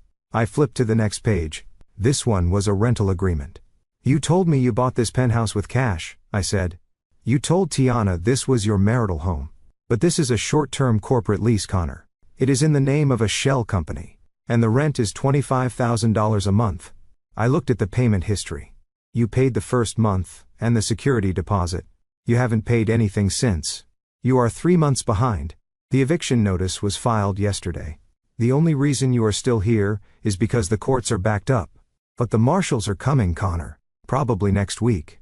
I dropped the page onto the pile. So here is the reality, I said, turning to Tiana, who looked like she was going to be sick. He does not have a job. He does not have a trust fund. He is drowning in $500,000 of gambling debt, and he is about to be homeless. That is why he needs the brownstone, Tiana. I walked over to my sister. I wanted to shake her. I wanted to wake her up. He does not want to marry you because he loves you. He does not even want the house to live in. He needs the equity. He was going to make me sign the deed. Then he was going to take a hard money loan against the property using predatory lenders who do not ask questions. He was going to take that cash, pay off his bookies in Atlantic City, and leave you with the debt. I took a breath, letting the horror of it sink in. He was going to bank our piteous Tiana. He was going to take Grandma's house, the only thing of value this family has left, and he was going to feed it to a slot machine. And when the bank came to foreclose, he would have been long gone. I looked at Connor, who was now chewing on his fingernail, his leg bouncing nervously. Am I wrong, Connor? I asked. Tell me I am wrong. Show me one bank statement. Show me one pay stub. Show me anything that proves you are not a parasite looking for a host. Connor didn't speak. He couldn't. The truth was sitting on the glass table in black and white, and there was nowhere left to hide. I looked at my mother. Beatrice was staring at the documents, her mouth slightly open. For the first time in her life she was speechless. She had pushed me to give money to this man, she had threatened to ruin my career to satisfy his greed, and now she was looking at the wreckage of her own ambition. But I knew my family. I knew that denial was a powerful drug, and I knew that admitting I was right was more painful to them than being robbed by a stranger. Tiana stood up slowly. She walked over to the table and looked down at the documents. Her hands were shaking. She picked up the affidavit from the Sterling family. She read it. Then she picked up the credit report. She read the number. $500,000. She stood there for a long time. The silence stretched out thin and brittle. I thought she was going to cry. I thought she was going to scream at Connor. I thought she was going to thank me for saving her from a life of ruin. But Tiana did not do any of those things. She dropped the paper. She looked at me. And her eyes were not filled with gratitude. They were filled with hate. "You faked this," she whispered. I blinked. "What? You faked this?" Tiana said louder this time. "You and your husband. You printed these out on your computer. You made it all up because you are jealous." "Tiana," I said, stepping forward. "Look at the seals. Look at the notarized signatures. This is real." "No," she screamed, backing away from me. "It is not real. Connor loves me. He is a vice president. We are going to get married at the plaza. You just want to ruin it. You have always wanted to ruin everything for me because you are miserable." She looked at Connor, desperate for him to validate her delusion. "Tell her, Connor," she begged. "Tell her she is lying. Tell her about the investment. Tell her about the house in the Hamptons." Connor saw his opening. He saw that Tiana was so desperate to believe the lie that she would reject the evidence of her own eyes. He sat up straighter. He fixed his tie. "She is lying, baby," Connor said, his voice gaining strength. "They hacked my accounts and altered the numbers. It is a setup. They are trying to frame me because they do not want us to be together. They are classist, Tiana. They think they are better than us." Tiana turned back to me, her face twisting into a snarl. "You are evil," she spat. "You come into our home. You insult my fiancé. You bring these fake papers. You are a monster, Francesca." I stared at her. I looked at a woman who was standing on the edge of a cliff. And when I offered her a hand, she chose to jump because she didn't like the way I looked at her. "Tiana, he is using you," I said, my voice breaking. "He is going to leave you with nothing. He treats me like a princess," she screamed. "He buys me things. He takes me to nice places. What do? You judge me. You hoard your money. You think you are the queen of the world just because you can do math." She lunged at me. It happened so fast, I barely had time to react. Her hand came up palm open, aiming for my face. She wanted to hurt me. She wanted to slap the truth out of existence. But her hand never connected. Malik moved with a speed that defied his size. He caught Tiana's wrist inches from my cheek. He didn't squeeze. He didn't twist. He just held it there, an immovable wall of force. "Do not," Malik said. His voice was not loud, but it carried a weight that froze the room. "Do not ever raise your hand to my wife again." He released her wrist, pushing it gently but firmly away. Tiana stumbled back, gasping as if she had been burned. She rubbed her wrist, looking at Malik with fear. "He hurt me," she wailed, turning to our mother. "Mom, he hurt me." Beatrice, who had been silent, finally stood up. She walked over to Tiana and wrapped an arm around her, glaring at Malik and me. "You come into this house, you threaten us, and now you assault your sister." "Beatrice," said her voice, trembling with indignation. "I have never been so ashamed in my life." "You are ashamed?" I asked incredulously. "Mother, look at the table. Look at the proof. That man is a con artist. He was going to steal the brownstone. He was going to steal your inheritance too. So what if he has debts?" Beatrice shouted, shocking me into silence. "So what if he has made mistakes? He is a man, Francesca. Men take risks. Sometimes they lose. That is why they need support. That is why they need family." She gestured to Connor, who was now playing the victim perfectly, looking down at the floor with a tragic expression. "He is trying to build something," she continued. "He is trying to give Tiana a good life. Maybe he stretched the truth a little. Maybe he borrowed some money. Who hasn't? Your father borrowed money. I borrowed money. It is what people do to survive."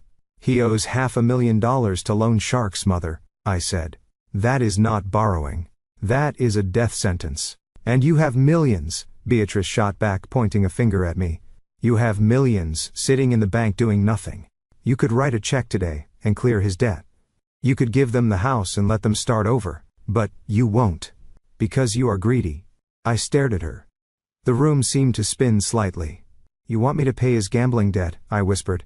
You want me to give my house to a man who just tried to blackmail me so he can gamble it away. It is family money, Beatrice said. It belongs to all of us. If you were a good Christian, if you were a good sister, you would help him. You would forgive him. You would use your blessing to help Tiana. But you are not a good sister. You are a cold, heartless woman. She hugged Tiana tighter. We do not need your proof, she said. We do not need your judgment. We are going to go forward with this wedding. We are going to find a way. Connor is a smart man. He will figure it out. And when he is back on top, when he is rich again, do not come crawling back to us. I looked at them. The three of them. A trinity of delusion. Tiana, the golden child, who would rather be lied to than face reality. Beatrice, the enabler, who would burn her own daughter to save face. And Connor, the parasite, who had found the perfect host. They were not victims. They were volunteers. I felt a strange sensation in my chest. It wasn't pain. It wasn't anger. It was the feeling of a heavy chain finally snapping. The burden I had carried for 35 years. The obligation to save them, the need for their approval, it all just fell away.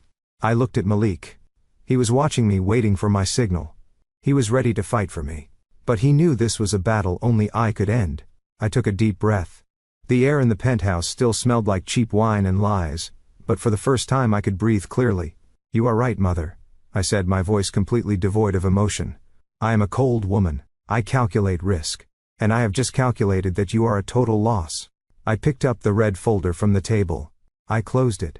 You want to do this your way, I said. You want to ignore the facts. You want to pretend he is a prince and I am the villain.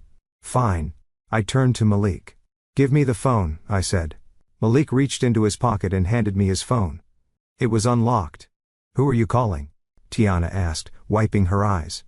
The police. Go ahead. Tell them we are happy. I am not calling the police, I said, tapping the screen. I am calling the building management. Connor froze.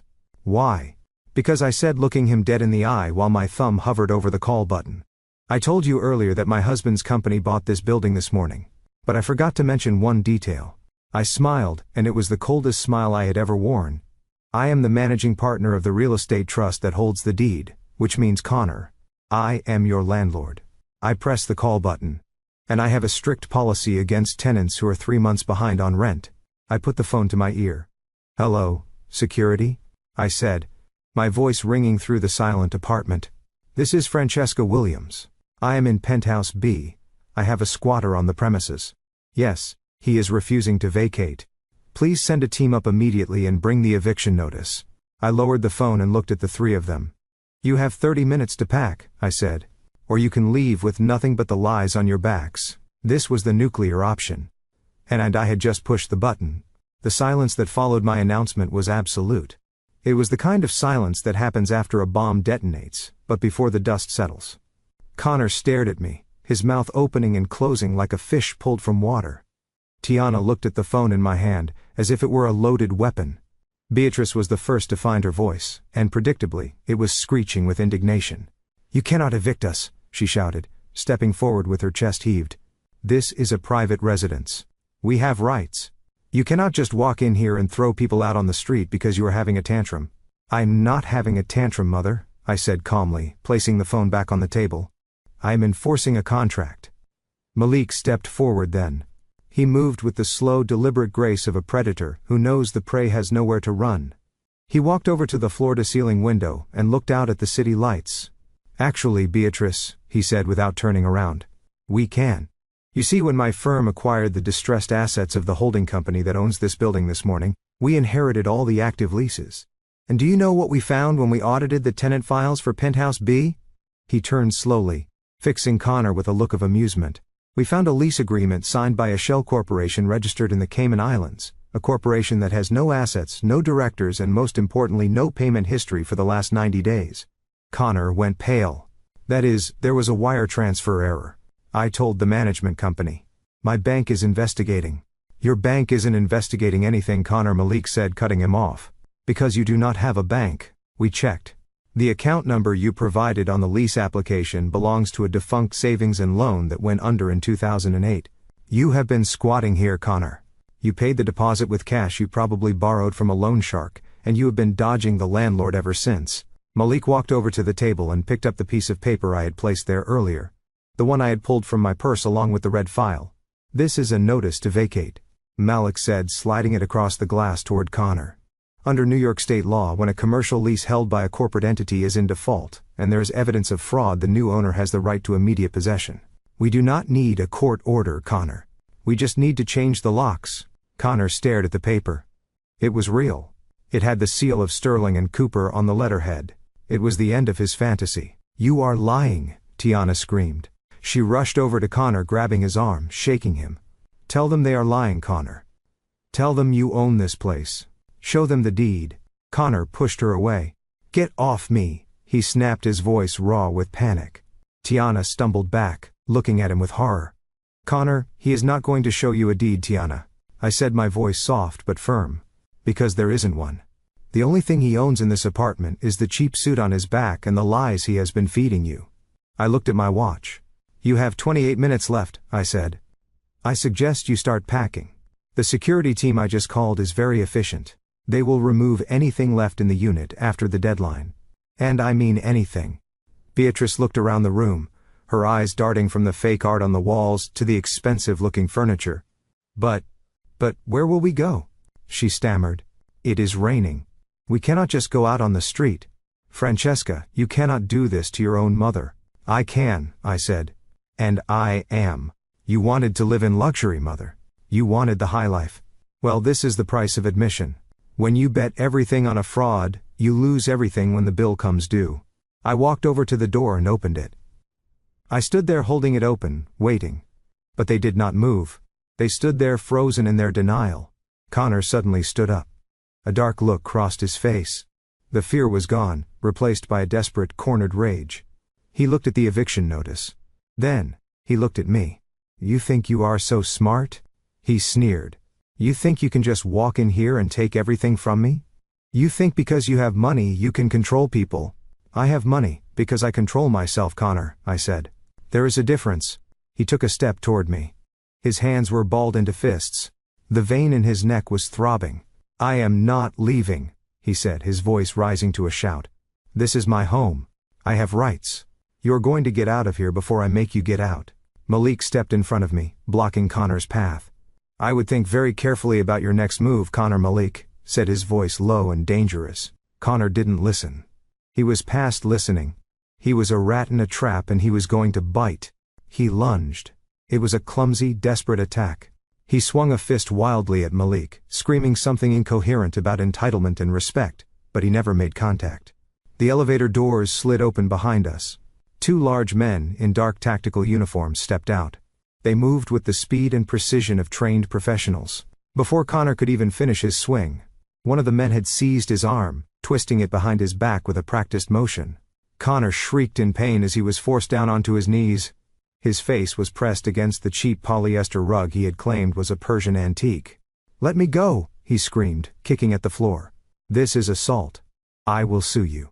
The second security officer stepped forward and placed a pair of zip ties on Connor's wrists. Mr. Johnson, the officer said, looking at Malik. We secured the perimeter. NYPD is in the lobby. They are on their way up. Malik nodded, adjusting his cuffs. Thank you, gentlemen. Please ensure the trash is taken out. Tiana screamed. It was a long, piercing sound that shattered the last remnants of the dinner party facade. She fell to her knees beside Connor, trying to pull the security guard's hands off him. Stop it, she sobbed. You are hurting him. Please stop. Francesca, make them stop. I looked down at my sister. She was on the floor in her designer knockoff dress, weeping for a man who had tried to bankrupt her. She looked pathetic. She looked broken. And for the first time in my life, I felt absolutely nothing. The police are coming, Tiana, I said. I suggest you get up. Unless you want to be arrested as an accessory to fraud. Tiana froze. Accessory. Yes, I said. You signed the lease application too, didn't you? As a guarantor. Tiana went pale.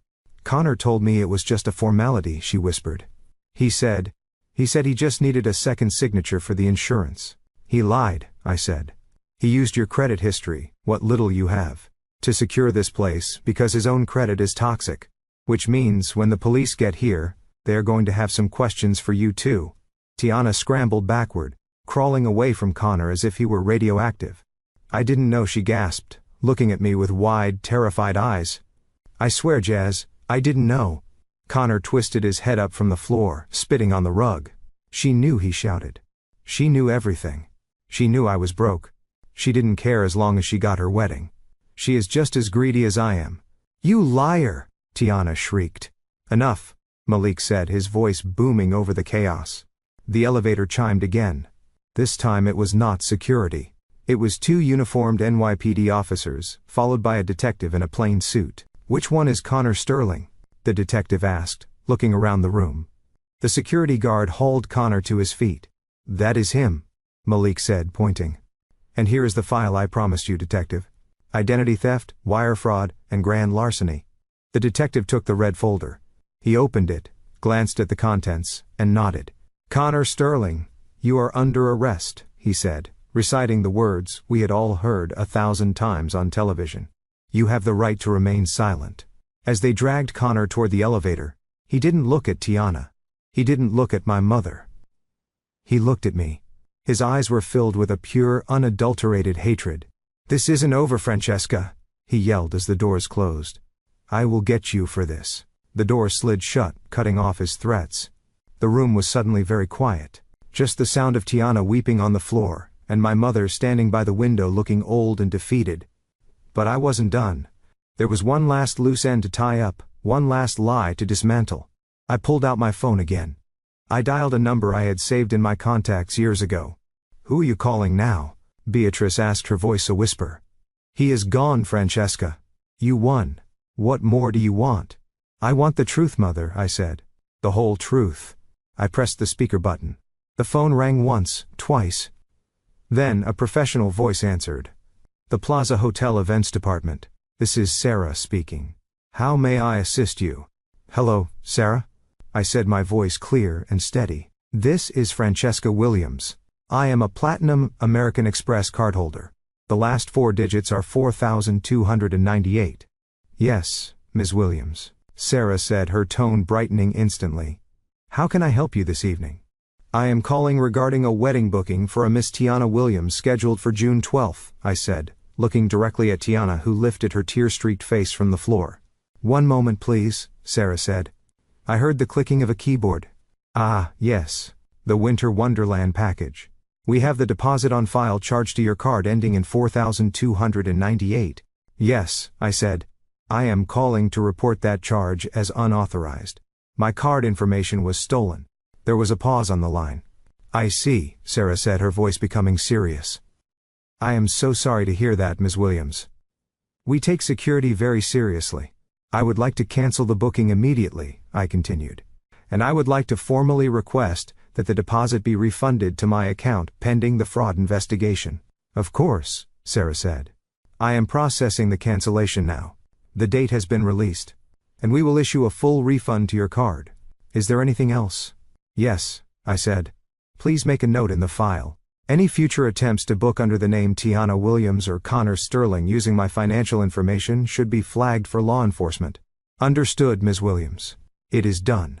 Have a good evening. The line clicked dead. I lowered the phone. It is done, I said. There is no wedding. There is no venue. There is no deposit. Tiana let out a sound that wasn't quite a scream and wasn't quite a sob. It was the sound of a dream dying.